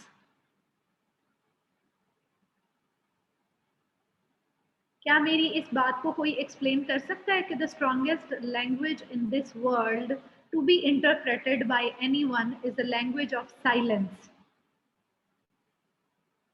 बता सकते हैं आपके ये मैं क्या बात कर रही हूँ?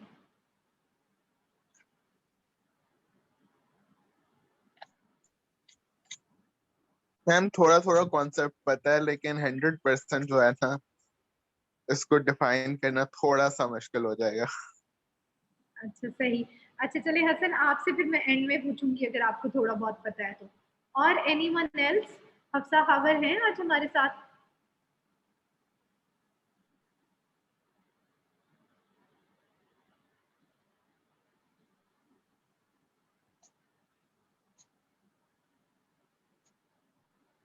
उमर, आप कुछ बता सकते हैं क्या बात कर रही हूँ मैं ये?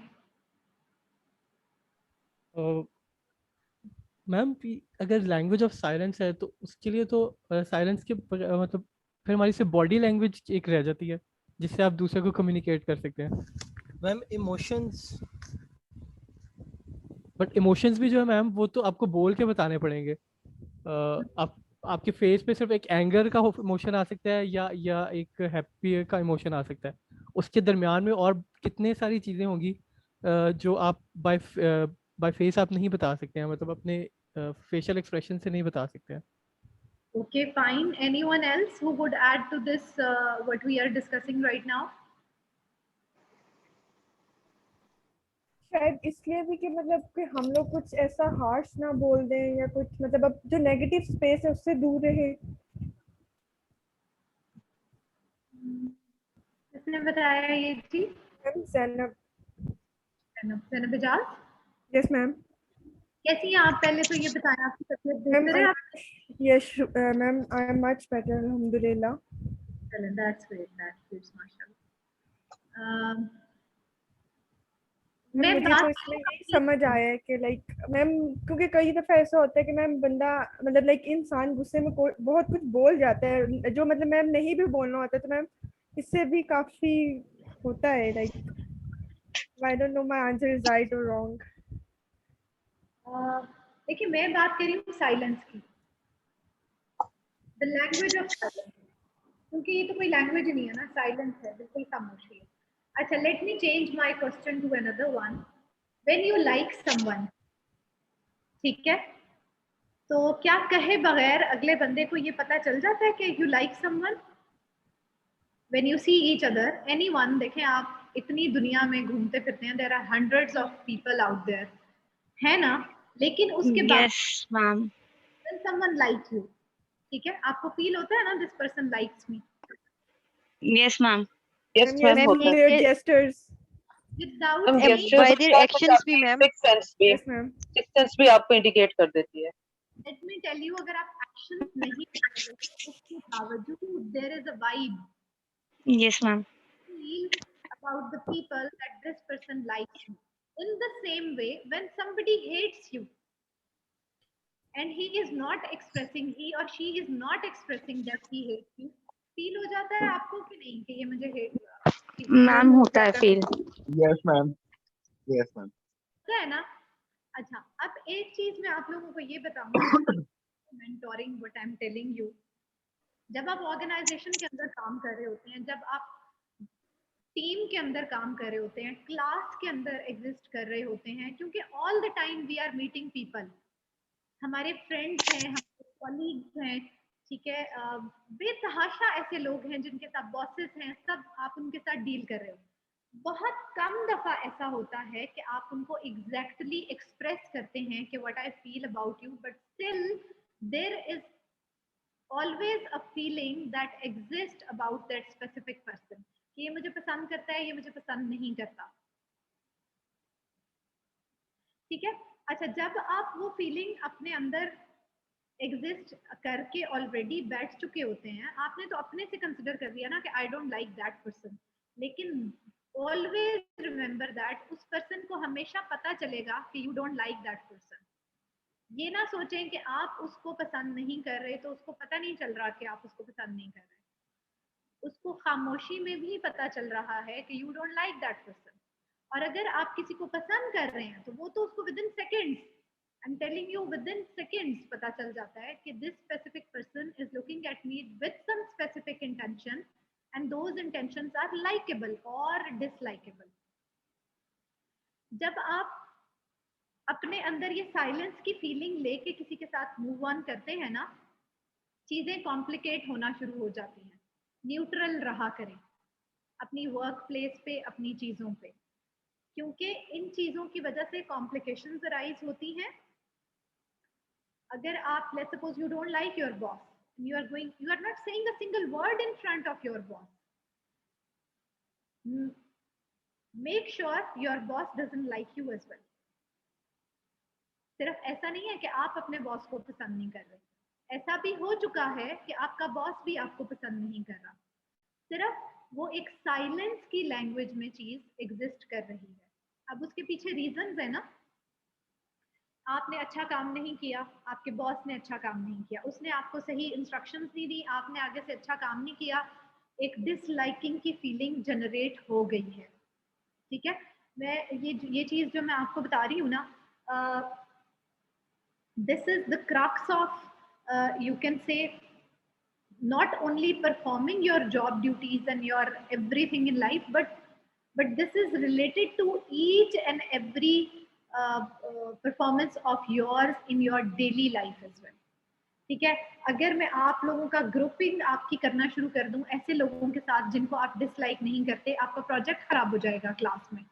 आप कहेंगे मेरा ये बंदा तो मेरे साथ काम ही नहीं करता, ये बंदा तो टीम में परफॉर्म नहीं है। अगर आप किसी बंदे के बारे में ये चीज सोचते हैं ना कि इसकी प्रेजेंटेशन ठीक नहीं है, इसकी नॉलेज ठीक नहीं है, ये कॉम्पिटेबल नहीं है, तो आप बिलीव करें कि उसको ऑलरेडी ये पता है कि you think in the same way about that person, and this is the reason जिसकी वजह से हम बहुत अच्छा काम कर भी रहे होते हैं लेकिन परफॉर्म नहीं कर पा रहे होते ऑर्गेनाइजेशंस के अंदर, क्लास के अंदर, सोसाइटी के अंदर, अपने रिलेशनशिप्स के अंदर। ठीक है, इसकी एग्जाम्पल मैं एक इस तरह से भी देती होती हूँ कि जब आप ऑलरेडी अपने माइंड में ये सोच लेंगे कि योर मदर इन लॉ, जो कि सबसे सेंसिटिव रिलेशनशिप है हमारी सोसाइटी में, हेट्स यू, और आपके पहले से माइंड में एक चीज डाली भी होती है कि mother in law is a relationship which is very risky, which is very dangerous, and I should be careful about this relationship.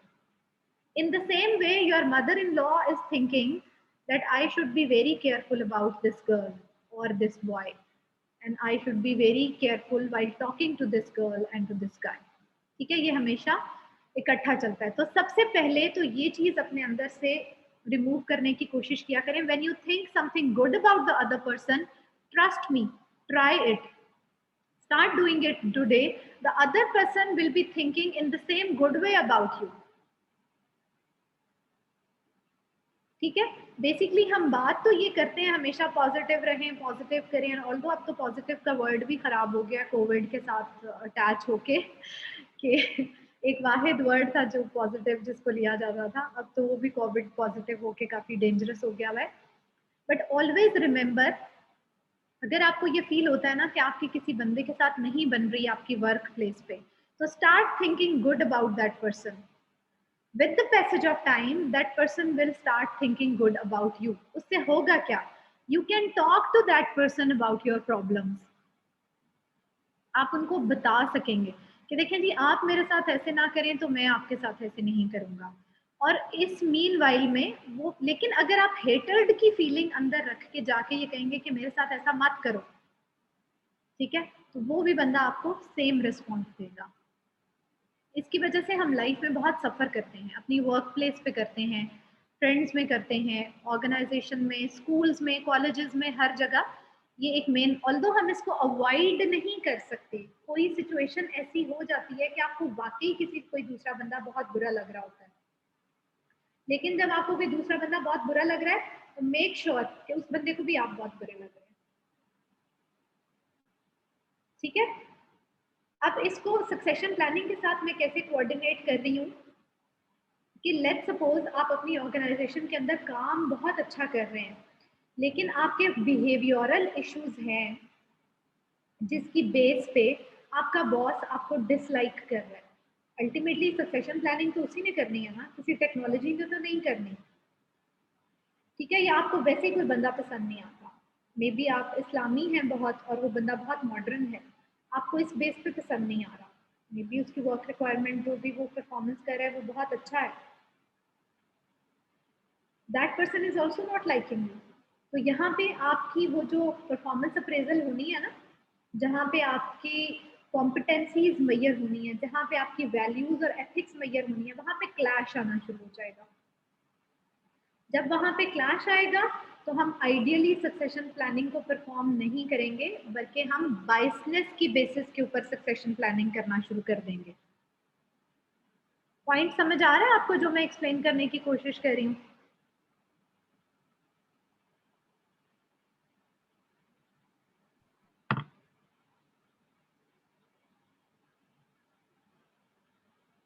Yes ma'am, I completely got the point कि आपकी वाइब्स जो होती हैं वो लोगों को पता चल जाती हैं। आप साइलेंस की लैंग्वेज के अंदर आप बहुत सारे, मैम आप सुन रही हैं? मैं बिल्कुल सुन रही हूँ जी। मैम आपकी वाइब्स जो होती है ना वो लोगों में पता चल जाती इन साइलेंस एक ऐसी लैंग्वेज होती है, मतलब दो लोग अगर किसी इदारे में, ऑर्गेनाइजेशन में, बहुत सारा छोटी सी भी चीजें हो सकती हैं, लेकिन वो चीजें आपके फेस पे, आपके एक्सप्रेशंस के ऊपर, अगर फेस पे भी ना आए तो आपकी आंखों में, मतलब खासकर जैसे आपने बात की कि अगर दो लोग एक दूसरे को पसंद करते हैं तो वो मतलब आपकी आंखों में दिखना शुरू हो जाता है। मे बी हेट एक्सप्रेशंस आपकी आंखों में ना देखें, हम लोग इतने प्रोफेशनल्स तो हैं कि हम किसी को बुरा समझते हैं तो वो हम जो है वो अपने अंदर छुपा सकें, लेकिन आप अगर किसी को पसंद करते हैं तो मेरा ख्याल है वो एक नेचुरल चीज होता है जिसको हम चले, हम एक एज के उस लेवल पे आ गए किसी को पसंद करें, मतलब वो भी चीज छुपा सकते हैं। लेकिन जैसे कि टीनेजर्स होते हैं मैम, वो मतलब उनकी आंखों में एक एक एक्सप्रेशन दिख रहा होता है, तो ये चीज जो है मैम।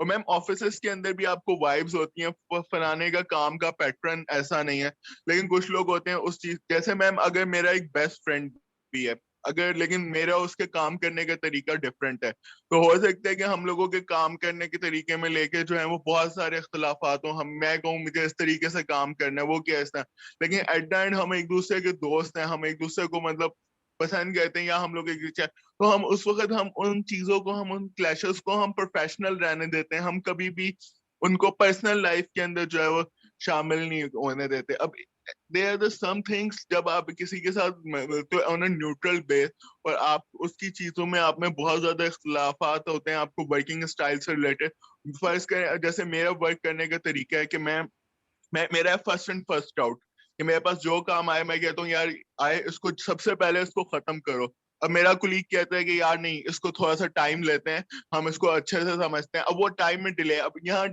डिले में मेरा डिप्रेशन बढ़ता जाएगा, मैं कहूंगा कि अभी तक हमारा काम जो है वो कंप्लीट नहीं हुआ, मैं उस सिचुएशन में मेंटल प्रेशर बढ़ता जाए कि on the at the end अगर कोई चीज हो, तो ये सिचुएशन जो होती हैं जो आप दोस्तों में होते हो तो आपको थोड़ा आपका कुलीग कोऑपरेट करेगा आपको समझ के, थोड़ा आप उसको समझ के कोऑपरेट करोगे।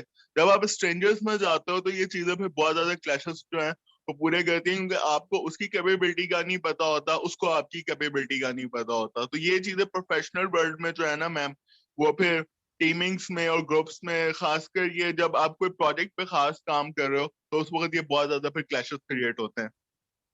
मैम इसमें एक क्वेश्चन है मेरा, जी उमर। जिसमें आप साइलेंस की लैंग्वेज भी बताई थी, वो एक कहते हैं, एक यूनिवर्सली ये कहते हैं कि जी खामोशी का मतलब यस ही होता है हमेशा। अब ये चीज़ आप अपनी पर्सनल लाइफ में या पर्सनल रिलेशंस में तो कर सकते हैं, बट प्रोफेशनली हम लोगों को हर चीज़ के लिए कोई कॉन्क्रीट एक बैकग्राउंड चाहिए होता है, कोई कॉन्क्रीट रीज़न चाहिए होता है, तो ये वहाँ पे साइलेंस को कैसे आप जस्टिफाई कर सकते हैं? अच्छा, ये वाली जो एक बात है ना कि खामोशी का मतलब यस होता है, उसमें ये आ जाता है कि लेट्स सपोज वो कॉन्टेक्स्ट उसका थोड़ा सा चेंज होता है कि लेट्स सपोज आप किसी को, अपना सबऑर्डिनेट है आपका, ठीक है, और आप उसको ऑर्डर देते हैं, कोई काम करने के लिए देते हैं और आप उसको प्रॉपर, आप वो आपकी परमिशन के बगैर कोई चीज कर नहीं सकता, ठीक है।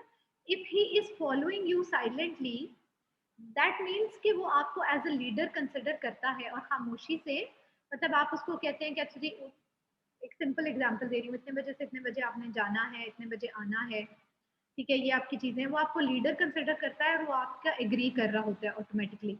ये जो मैं साइलेंस की लैंग्वेज की बात कर रही हूँ ना, ये वो खामोशी, ये वो वाली खामोशी नहीं है, ये वाइब है बेसिकली, जिसको आप फील करते हैं, जो कि ये देखें यहाँ पे इस स्लाइड के अंदर थोड़ी सी एक्सप्लेन की हुई है कि ये देखें, वो कहते हैं कि लीडर्स को प्रेजेंट की अच्छी तरह से समझ होनी चाहिए अगर उन्होंने फ्यूचर को प्लान करना है। अगर आपको प्रेजेंट की समझ नहीं है ना, तो आप फ्यूचर प्लान नहीं कर सकते। उमर, आपका जो क्वेश्चन है ना, वो इस स्लाइड में थोड़ा सा मैं एक्सप्लेन करूंगी, ठीक है मैम? जी मैम। मैम मेरे एक मैम जी जी जी मैम, यहाँ उर्सला, पे जी मैम, गट फीलिंग्स कह सकते हैं मैम इनको, साइलेंट लैंग्वेज को? गट जी फीलिंग्स, इंट्यूटिवली फीलिंग्स होती हैं। ठीक है, इंट्यूशन, इस तरह की ये सारी चीजें आप कहते हैं ना अक्सर कि मुझे फील होता है कि this person doesn't like me, ठीक है, तो वो जो आपको फील होता है ना। जी शाहजेब। मैम बोले, मैं फिर हम कंप्लीट कर लें फिर मैं आपको।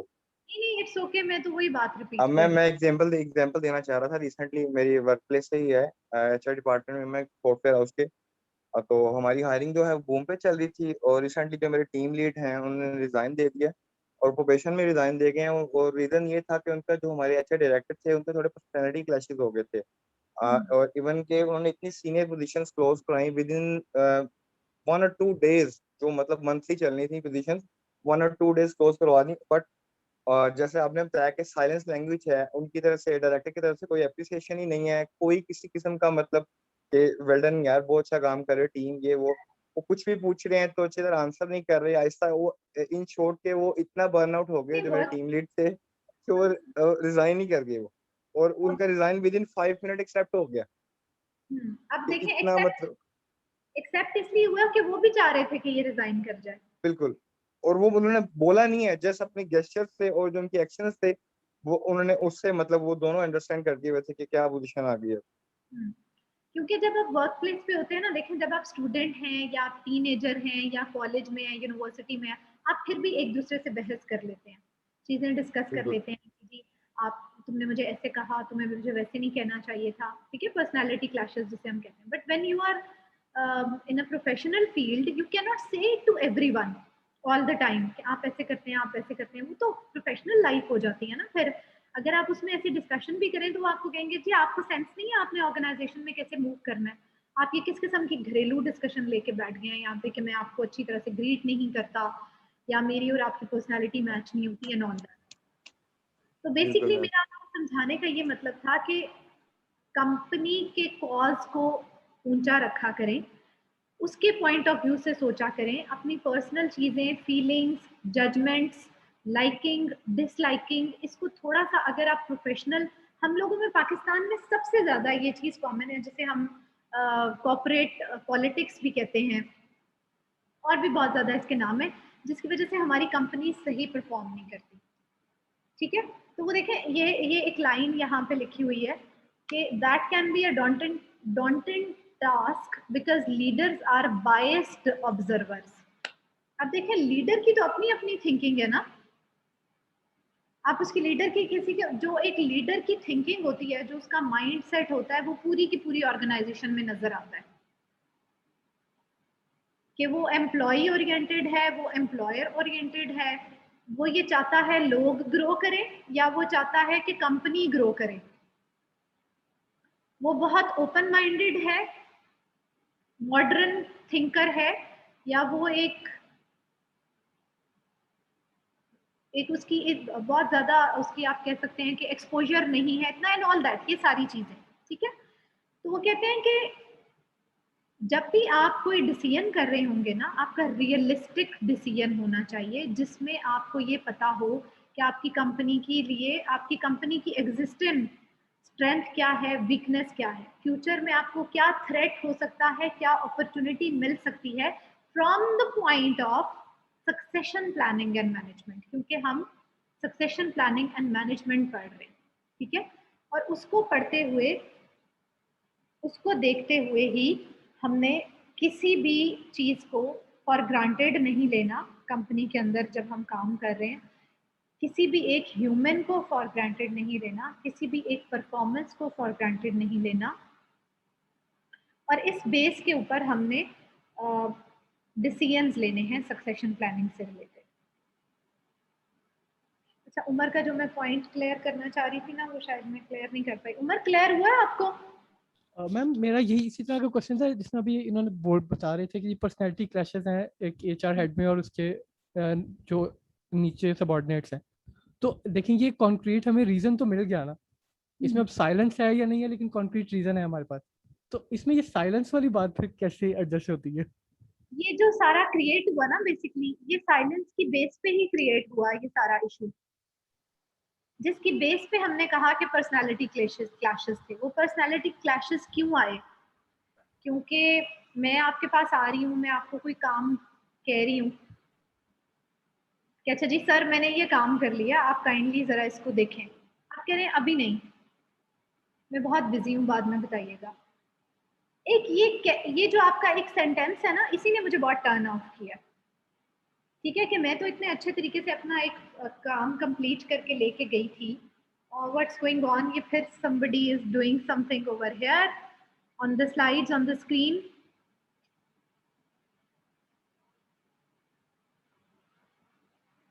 Please don't do that.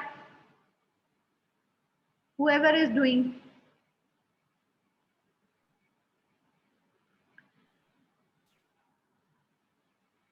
ठीक है जी, क्लियर है आपको पॉइंट मेरा Umar? Actually I want to move on towards the yes ma'am, yes ma'am.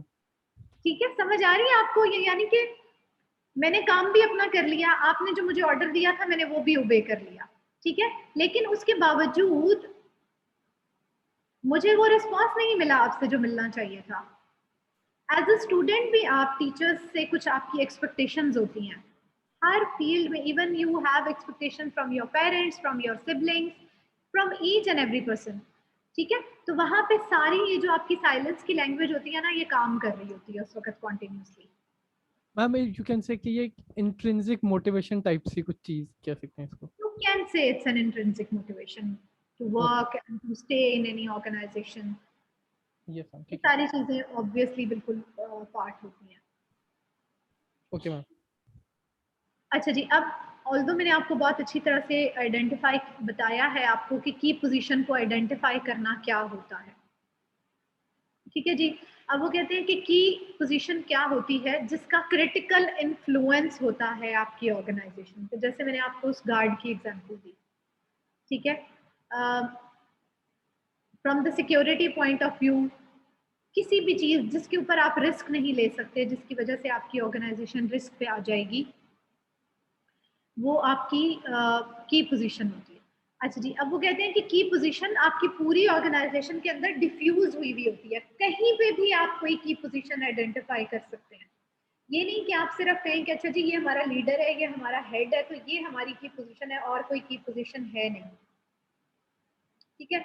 अब वो कहते हैं कि अच्छा जी आपने की पोजीशन, ठीक है, हम बात कर रहे हैं कि की पोजीशन ये होती है, वो होती है, क्रिटिकल होती है, जिसके बगैर ऑर्गेनाइजेशन चल नहीं सकती, लेकिन आप उसे आइडेंटिफाई कैसे करेंगे कि कौन की पोजीशन है और कौन की पोजीशन नहीं है, ठीक है। तो वो कहते हैं कि जी उसको आइडेंटिफाई करने के 6 वेज हैं।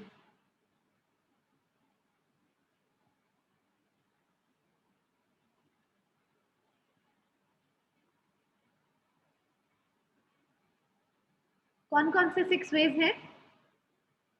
By the consequences, uproar resulting from a pending or existing vacancy, ठीक है जी। कोई एक ऐसी आपके पास पोजीशन है जो कि बार बार खाली हो जाती है आपके पास, आप उसको फिल नहीं कर पाते प्रॉपर तरीके से, वो आपको छोड़ के चली जाती है। दैट मीन्स कि वो आपकी क्रिटिकल पोजीशन बन चुकी है इस वक्त, वो आपकी की पोजीशन है, इंपॉर्टेंट पोजीशन है। अगर वो चला जाएगा तो उसके बगैर काम नहीं चलेगा। रिजल्ट्स को देखें कि उसका क्या कॉन्सिक्वेंस है जाने का, ठीक है, या उसके ना होने का क्या कॉन्सिक्वेंस है। अगर डेंजरस कॉन्सिक्वेंस है तो देन दैट इज अ की पोजीशन, ठीक है। अच्छा जी, फिर आप उसको कैसे फाइंड आउट करते हैं? ऑर्गेनाइजेशन चार्ट को आप देखते हैं कि आपके ऑर्गेनाइजेशन की चार्टिंग कैसी है, ठीक है। आप उसके फंक्शन को ऑब्जर्व करते हैं हर, मतलब लेट्स सपोज आपने ऑर्गेनाइजेशन का चार्ट, ऑब्वियसली आप सब लोगों को पता है कि क्या, अच्छा जी ऊपर हेड होता है, फिर उसके नीचे 5 लोग हैं, फिर उसके नीचे व्हाटएवर जो भी आपकी हायरार्की है, ठीक है। आपने आइडेंटिफाई करनी है की पोजीशंस, ठीक है।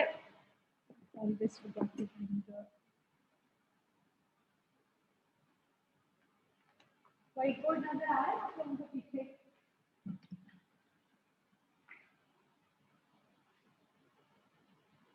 नजर आ रहा है आप लोगों को white board? Yes ma'am.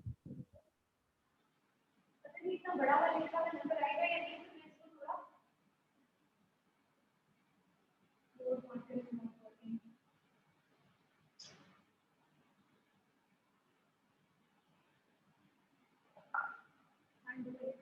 Board marker नहीं आपका काम कर रहा। अच्छा जी, देखिए ऑर्गेनाइजेशनल चार्ट्स जो है ना, वो आपकी ऑर्गेनाइजेशन के अंदर बने हुए होते हैं।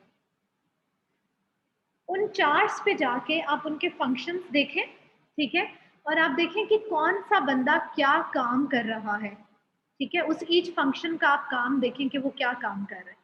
फिर आप देखें कि उस फंक्शन को कितने लोग परफॉर्म कर रहे हैं।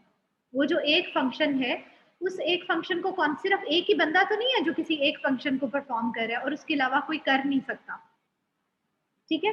ये आप ऑर्गेनाइजेशन चार्टिंग के थ्रू फाइंड आउट कर सकते हैं। लेट्स सपोज आप कहते हैं कि एचआर एग्जीक्यूटिव हमारे पास 3 या 4 हैं या 2 हैं, उससे आपको पता चल जाएगा कि अच्छा जी इसकी जॉब ड्यूटीज ये मैच करती है, तो अगर ये नहीं होगा तो ये करेगा, ये नहीं होगा तो ये करेगा। लेट्स सपोज अगर कोई एक चला जाता है तो आप, और दूसरा आपने फिर काम का बर्डन भी देखना है। इसको हम आगे जाके देखते हैं काम के बर्डन को। बाय क्वेश्चनिंग,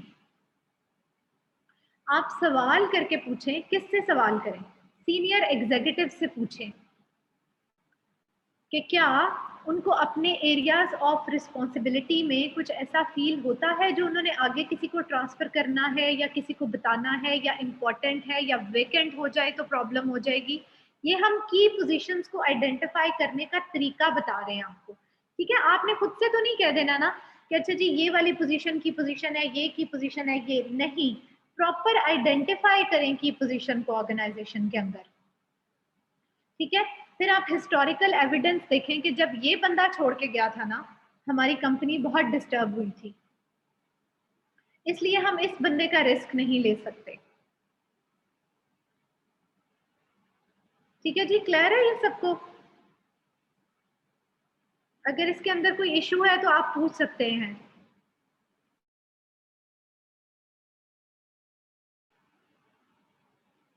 देखें क्वेश्चन आप उनसे ये करेंगे कि what position in your area of responsibilities are so important, if they suddenly become vacant, your part of the organization would face major problems in achieving results. Senior आप let's suppose अगर मेरे से कोई आके पूछता है अच्छा जी कौन चला जाए तो आपको प्रॉब्लम होगी, मैं कहूंगी कि अच्छा ये बंदा अगर चला जाए तो मुझे नहीं लगता कि मैं अपना काम आगे मजीद चला सकती हूँ। दैट पर्सन इज की पोजीशन फॉर मी, ठीक है। समझ आ रही है जी आप लोगों को? Yes ma'am.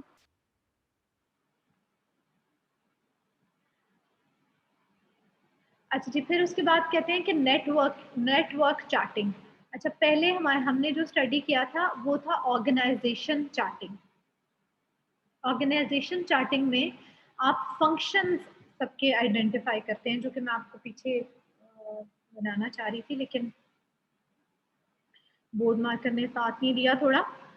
अच्छा जी, तो उसमें यह है कि आप फंक्शन की बेस के ऊपर आइडेंटिफाई करते हैं, और नेटवर्किंग चार्टिंग में आप एक दूसरे से बात करके कम्युनिकेशन के थ्रू आप ये कहते हैं कि अच्छा जी आप किसको इंक्लूड किया और किसको एक्सक्लूड किया।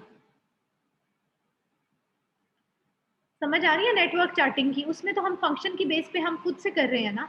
नेटवर्क होता ही वो है जब आप किसी से बात करते हैं, डिस्कशन करते हैं, ठीक है, उनसे सवाल जवाब करते हैं। लेट्स सपोज वही वाला जो हमारे, लेट्स सपोज कोई कहता है कि अच्छा जी मैं तो की फंक्शन हूँ लेकिन मुझे इंक्लूड नहीं किया, अगर मैं छोड़ जाऊंगा तो ऐसा हो जाएगा। समझ आ रही है कि लेट्स सपोज कोई बंदा है, मैं समझती हूँ कि अच्छा जी मैं बहुत इंपॉर्टेंट हूँ और जी मेरे बगैर काम नहीं चलता, तो मुझे ये प्रूव करना है कि मेरे बगैर क्यों काम नहीं चलता, मेरी रिप्लेसमेंट क्यों नहीं है, ठीक है, या मैं क्यों इम्पोर्टेंट हूँ, या मेरे में ऐसी क्या क्वालिटीज हैं, ऐसी क्या कॉम्पिटेंसीज हैं जिसकी बेस पे मैं इररिप्लेसेबल हूँ, और अगर मैं हूँ तो I should train someone else with me as well. अच्छा जी, और कॉम्बिनेशन क्या है कि इसमें आप एक से ज्यादा अप्रोचेस जो हैं वो उनको कंबाइन कर लें और अपनी ऑर्गेनाइजेशन के अंदर आप की पोजीशंस, क्रिटिकल पोजीशंस को आइडेंटिफाई करें कि अच्छा जी अगर ये चले गए तो मसला हो जाएगा। ठीक है जी, क्लियर है?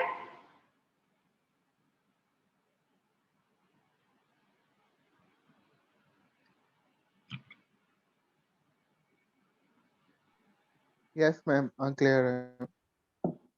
अच्छा जी, अब ये जो आगे वाली मैं आपको चीजें बता रही हूँ ना, ये आपको ऑलरेडी पता है, क्योंकि अब हम सक्सेशन प्लानिंग के जिस स्टेज के ऊपर हैं यहाँ पे ऐसी चीजें हैं जो आप ऑलरेडी पढ़ चुके हैं।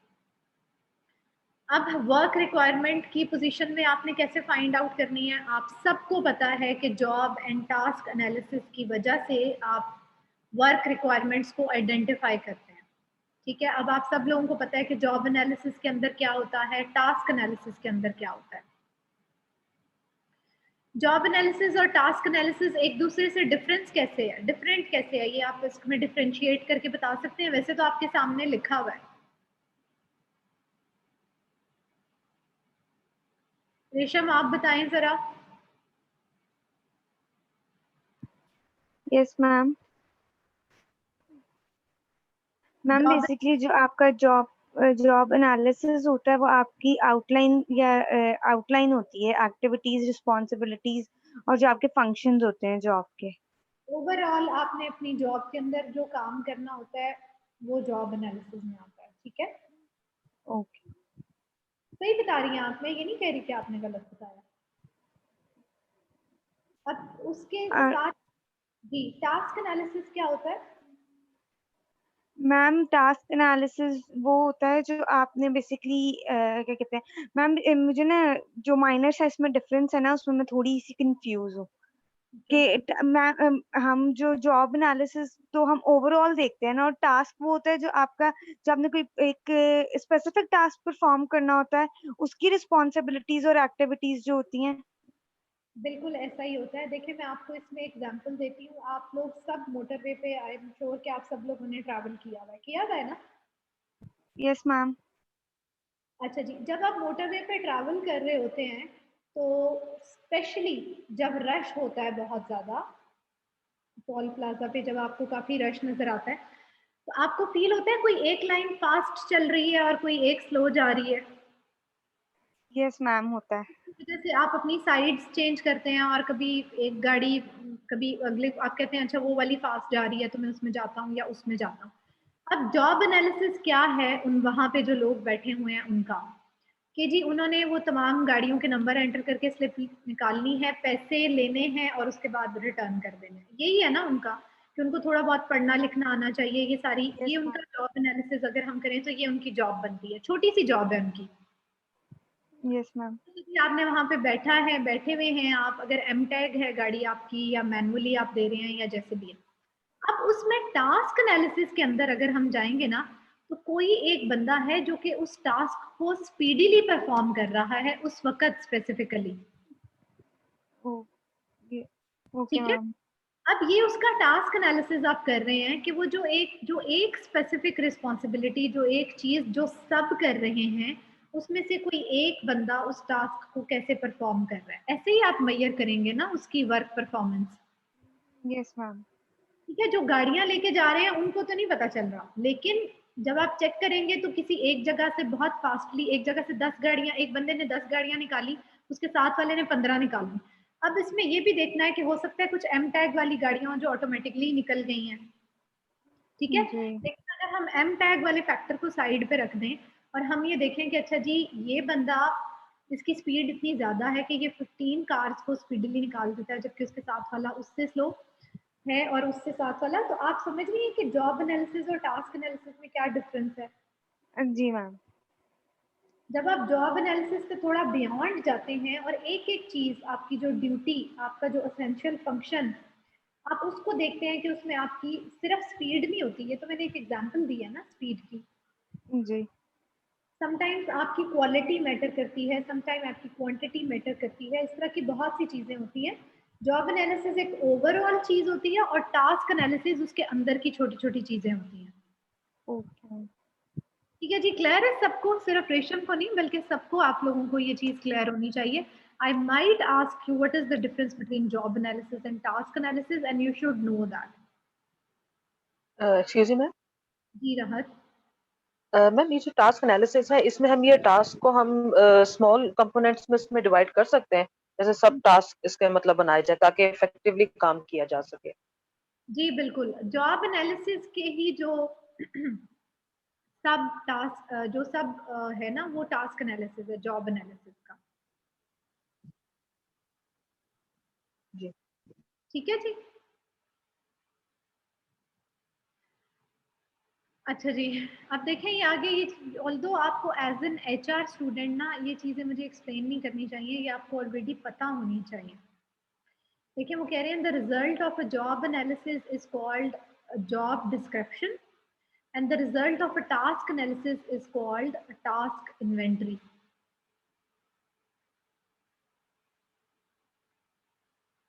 ठीक है। अच्छा जी, फिर है अब ये देखें, ये आगे मैंने सिर्फ आपकी एक्सप्लेनेशन के लिए कि आप लोगों के थोड़े कॉन्सेप्ट्स क्लियर हों, ये चीज़ें ऐड ऑन की हुई हैं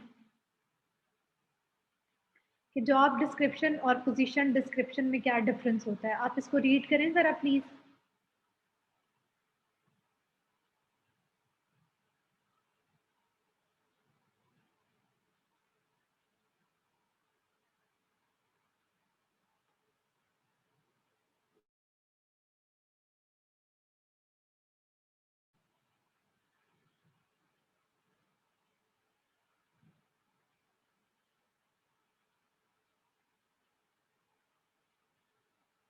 रीड किया आपने? Yes ma'am. Yes ma'am. अच्छा जी, मुझे ये बताएं, बुक है ना आप सब लोगों के पास?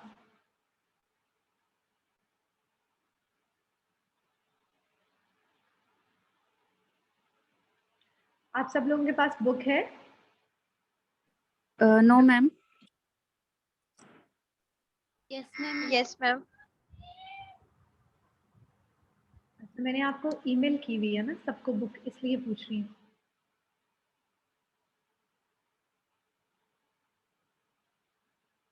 किसने कहा है नो मैम? यस मैम है।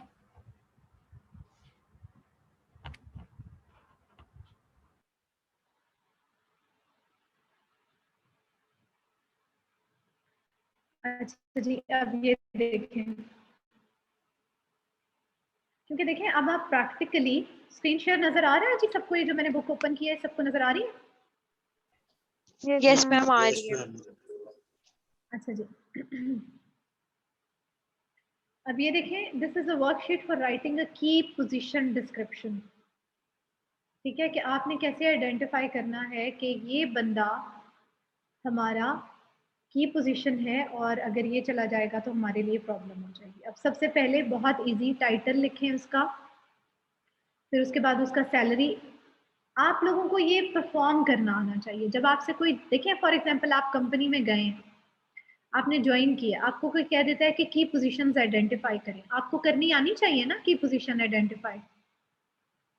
आप जस्ट ऑन द बेसिस कि अच्छा जी आप सोचना शुरू कर दें, और लोगों, ये भी आपका एक पार्ट है कि आप सोचना शुरू कर दें, लोगों से पूछना शुरू कर दें, बट आपने उसका एक डॉक्यूमेंटेड प्रूफ भी तो शो करना है ना। ठीक है, तो उसमें आपने ये इस तरह के ये जो फॉर्म्स होते हैं ना आपकी बुक्स के अंदर, अगर आप ट्रस्ट मी, अगर ये वाले फॉर्म्स आप जाके अपने वर्क लेवल के ऊपर, क्योंकि ये चीज़ें वगैरह आप बीच में से उसमें से माइनस करें, आप ये फॉर्म्स बना के इस तरह की चीज़ें अगर आप अपने सुपरवाइजर को बताएंगे ना कि अच्छा जी इस तरह से हम आइडेंटिफाई कर सकते हैं, तो उस वक्त उनको फील होगा कि अच्छा जी वाकई ये स्टूडेंट्स कहीं से कुछ सीख के आए हुए हैं and they know what to do with succession planning. They just don't know the definition of the succession planning, but they can actually work on succession planning. ठीक है, अच्छा जी आपने सैलरी लेवल लिखा, फिर आपने उसका ऑर्गेनाइजेशन का नाम लिखा, फिर आपने लिखा उसका इमीडिएट सुपरवाइजर कौन है। ठीक है, फिर आपने उसकी पोजीशन समरी लिखी जिसमें आपने ये बताया कि ये काम क्या करता है। अब वो देखें उसमें वो कह रहे हैं कि आपने इसमें क्या लिखना है, वो भी आपको वो ये बता रहे हैं कि उसके अंदर आप उसकी पोजीशन, ड्यूटीज, रिस्पॉन्सिबिलिटीज, एक्टिविटीज, की रिजल्ट, लेट सपोज ये बंदा नहीं है, क्या होगा रिजल्ट है उसके काम का एक। ठीक है, आप उस सारे को एंटर करके आप जब ये चीज उनको प्रेजेंट करेंगे ना तो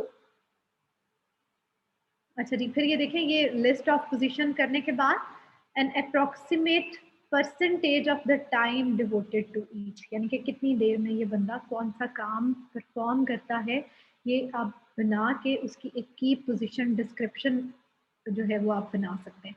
और ये मत सोचा करें कि अच्छा जी मैं अब हर उसकी बनाना शुरू करूंगा तो कितना टाइम लगेगा। आप अगर डेली 2 की भी की पोजीशन डिस्क्रिप्शन बनाते हैं ना तो आप विद इन अ मंथ 60 लोगों की सक्सेशन प्लानिंग के अंदर की पोजीशन डिस्क्रिप्शन बना सकते हैं।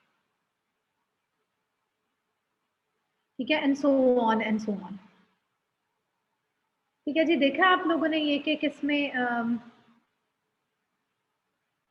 अच्छा जी, क्या मैं आपसे कह रही थी यहाँ पे लिखा हुआ है job description and position description का डिफरेंस, बताएं मुझे पहले क्या है, इसको रीड करके बताएं बेशक।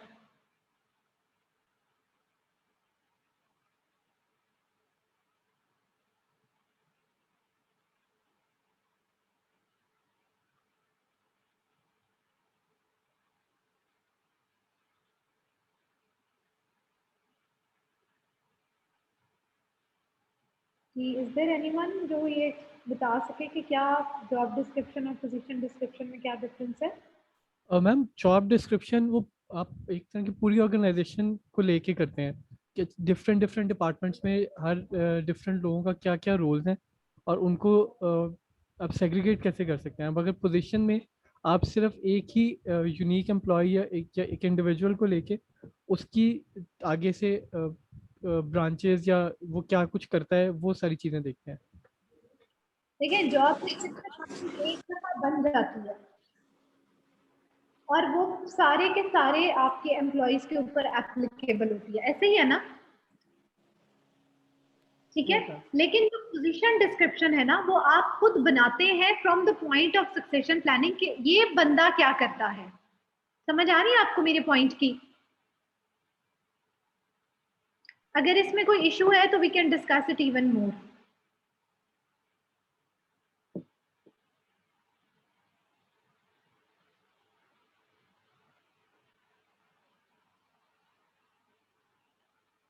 जी समझ आ रही है आपको? एक्सक्यूज मी मैम, जी जी। मैम पोजीशन डिस्क्रिप्शन की नहीं आई।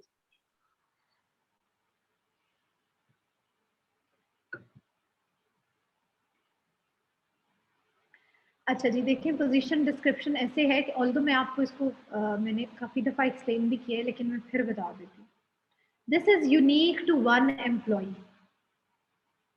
जैसे मैंने अभी आपको बताया था ना कि कोई एक एम्प्लॉय है, देखिए आपने अपनी जॉब डिस्क्रिप्शन में लिख दिया कि हमारा जो एम्प्लॉय है,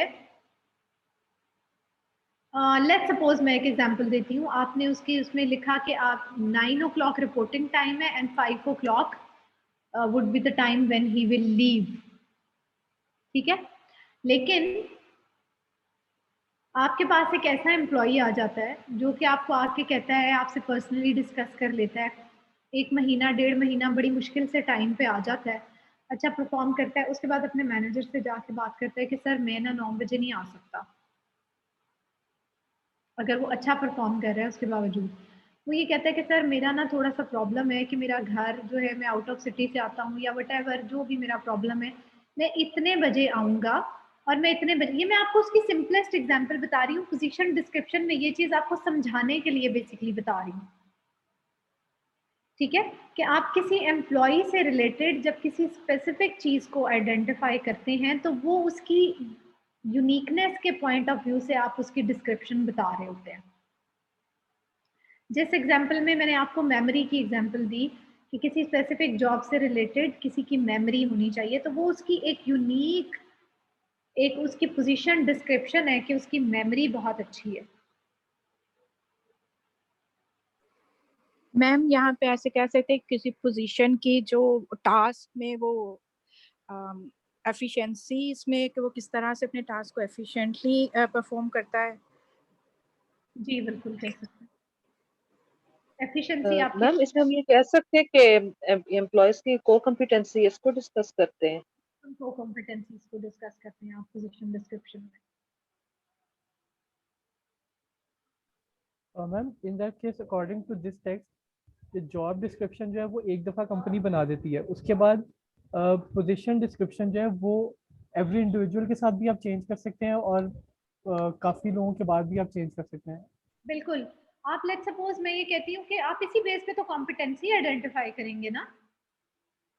आप कहेंगे कि जी मेरा ये एक जो वर्कर है ये बियॉन्ड जॉब डिस्क्रिप्शन काम करता है और इसकी पोजीशन डिस्क्रिप्शन बहुत जबरदस्त है, तो let me tell you people about his position description. ठीक है, जिसकी बेस पे हम ये डिसाइड करेंगे। आसान हो रही है, एक छोटी सी ब्रेक ले लेते हैं, उतनी देर में मैं आपकी अटेंडेंस ओपन कर लेती हूँ। ठीक है।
अच्छा जी, लास्ट स्लाइड हम आज डिस्कस करेंगे, स्लाइड नंबर 10, और उसके बाद बाकी की 10 स्लाइड्स इंशाल्लाह नेक्स्ट लेक्चर में कवर करेंगे, ठीक है। अच्छा जी, अब हमने ये जो सारी चीज़ें की, जॉब एनालिसिस किया, टास्क एनालिसिस किया, जॉब डिस्क्रिप्शन की, पोजीशन डिस्क्रिप्शन की, उसकी बेस के ऊपर हम आइडेंटिफाई करेंगे कॉम्पिटेंसीज को और डेवलप करेंगे कॉम्पिटेंसी मॉडल। एग्जाम फिर स्टार्ट हो गए।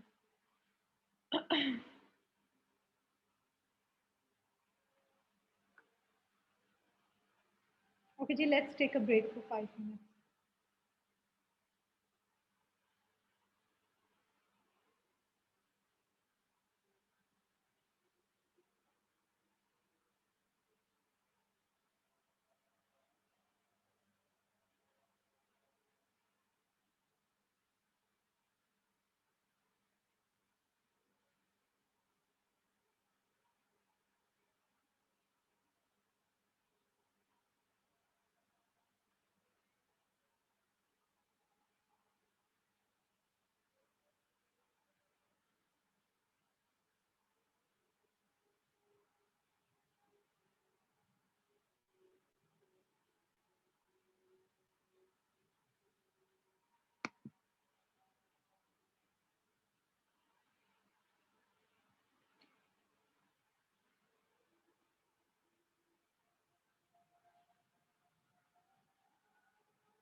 अच्छा जी, everyone ready for the attendance?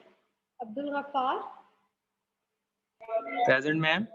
Dina Khan, Yes, ma'am. Ahmed Sattar,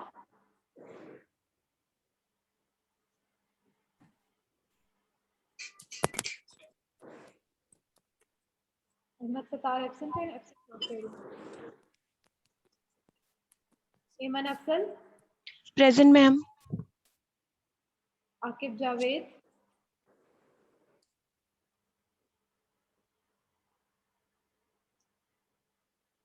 Aqib Javed present है।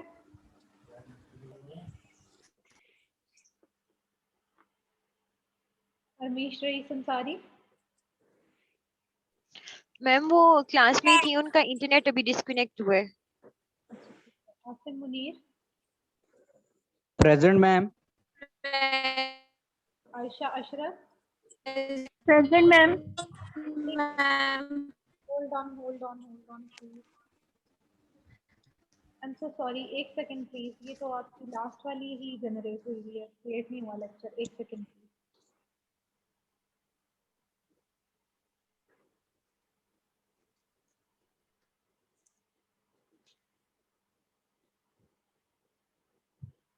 I'm so sorry, today is 17th जी, अब जनरेट हुआ, आई एम सॉरी, वो आपकी पिछली वाली मेरे पास आ रही थी।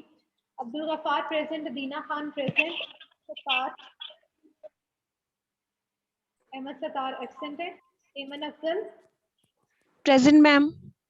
जावेद,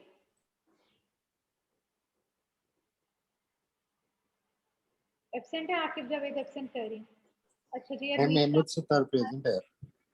जी कौन प्रेजेंट है? अहमद सितार, उनका शायद माइक का इशू है, आवाज नहीं आती। प्रेजेंट किया हुआ, नहीं एब्सेंट किया हुआ।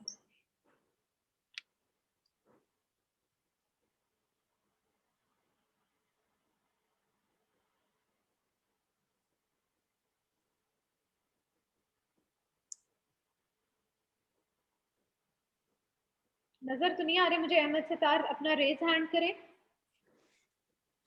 मैम उन्होंने हैंड रेज किया हुआ है। वो क्लास में एक्सक्यूज मी मैम, मेरा बार बार नेट इशू हो रहा है, तो मेरी अटेंडेंस लगा दीजिएगा बस। आकिब जावेद,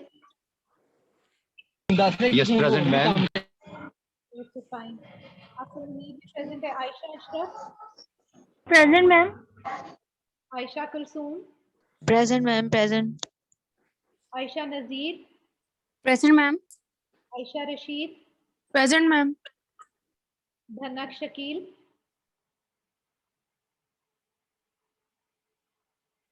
एब्सेंट है धनक शकील। Faizan Nadeem, present ma'am. ठीक है। हफ्सा खावर,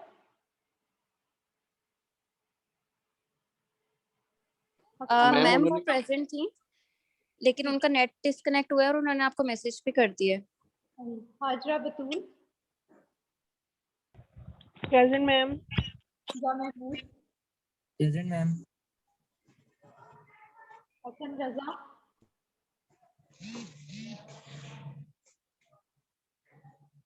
प्रेजेंट है हसन रजा। Present ma'am.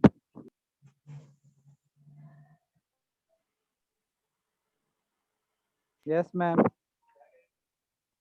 ठीक है। हसन मसरूर प्रेजेंट है। Iman Ahmed, present ma'am. Iman Ahmad,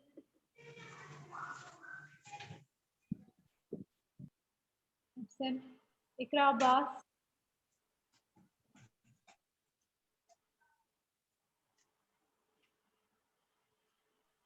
ma'am उनके शायद नेट का इशू है, अभी वो कह भी रही थी कि मेरा नेट का इशू है तो मेरी अटेंडेंस लगा दीजिएगा। इकरा सब, present ma'am.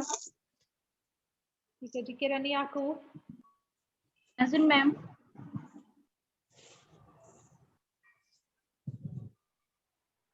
Maham Mustafa,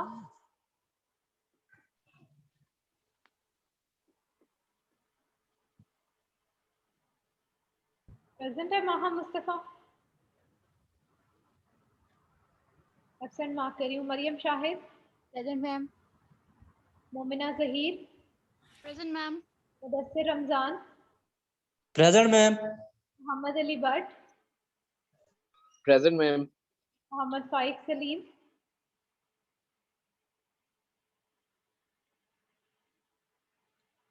Mohammad Hamza Kaleem, Present, ma'am. Mohammad Mazhar, Present, ma'am. Mohammad Mohammed Waqas. Nazir, present. जी आपको प्रेजेंट Yes, कर दिया। ma'am. Mohammad Mohammed Waqas, present. Present है। Nadir Shah, present ma'am. नीलम खालिद, अच्छा नीलम का मुझे मैसेज आया है। Nimra Malik, present ma'am. Nimra Aleem,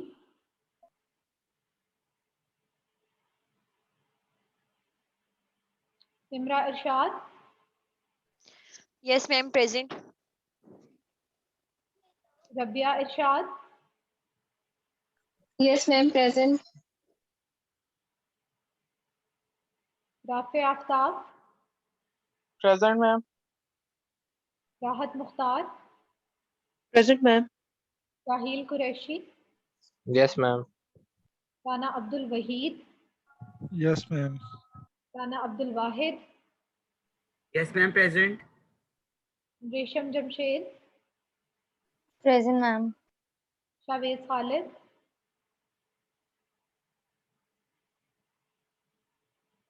Shavez Khalid present है, एब्सेंट कह रही हूँ। Shahzeb Mushtaq, Present, ma'am. Shumaila Sagheer, ma'am she is present, उसका नेट का कोई इशू है, उसने हैंड भी रेज किया हुआ है। ठीक है, I can see that. Suhaib Rafiq, Present, ma'am. Syed Ali Asad, Present, ma'am. Syeda Kiran Ruqaiya Shirazi,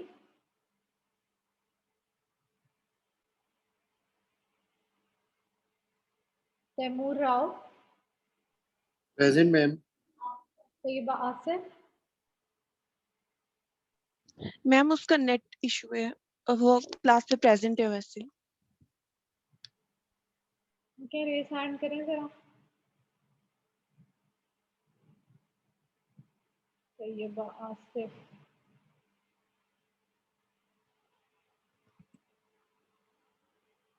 हाँ जी प्रेजेंट है। Umar Suleman,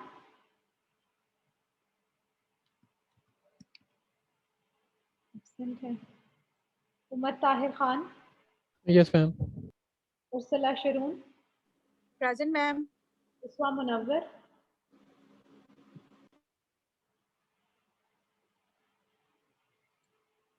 Zainab Ijaz Minhas, yes ma'am. चलो ये ठीक हो गया। Let me see how many participants I have. अच्छा जी, एब्सेंट एक दफा फिर से सुन लें, कौन कौन एब्सेंट मार्क किए हुए हैं मैंने। If anybody is there.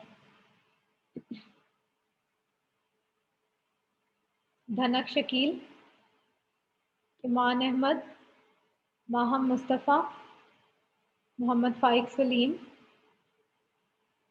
Nimra Aleem, Shavez Khalid, Syeda Kiran Ruqaiya Shirazi, Umar Suleman, Uswa Munawwar. ठीक है जी, कोई इशू तो नहीं है।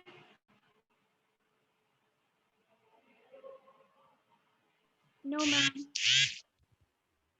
चलो थैंक यू सो मच। किसी भी किस्म की कोई क्वेरी हो, कोई इशू हो, आप लोगों के साथ एक मैंने सेशन रखना है वेंसडे को और एक फ्राइडे को, वो मैं आप लोगों के साथ डिस्कस कर लूंगी। आप लोगों के साथ डिस्कस करने के बाद उसको रख दूंगी और उसमें आपकी जितनी भी क्वेरीज हैं related to assignments, paper, whatever जो भी होगा आप उसमें मुझसे पूछ सकते हैं, ठीक है। अदरवाइज आई एम ट्राइंग कि मैं कोई ऐसा सोल्यूशन भी निकालूं जहां पे मैं आपकी असाइनमेंट्स सबमिट कर दूं and all of you can see and access those.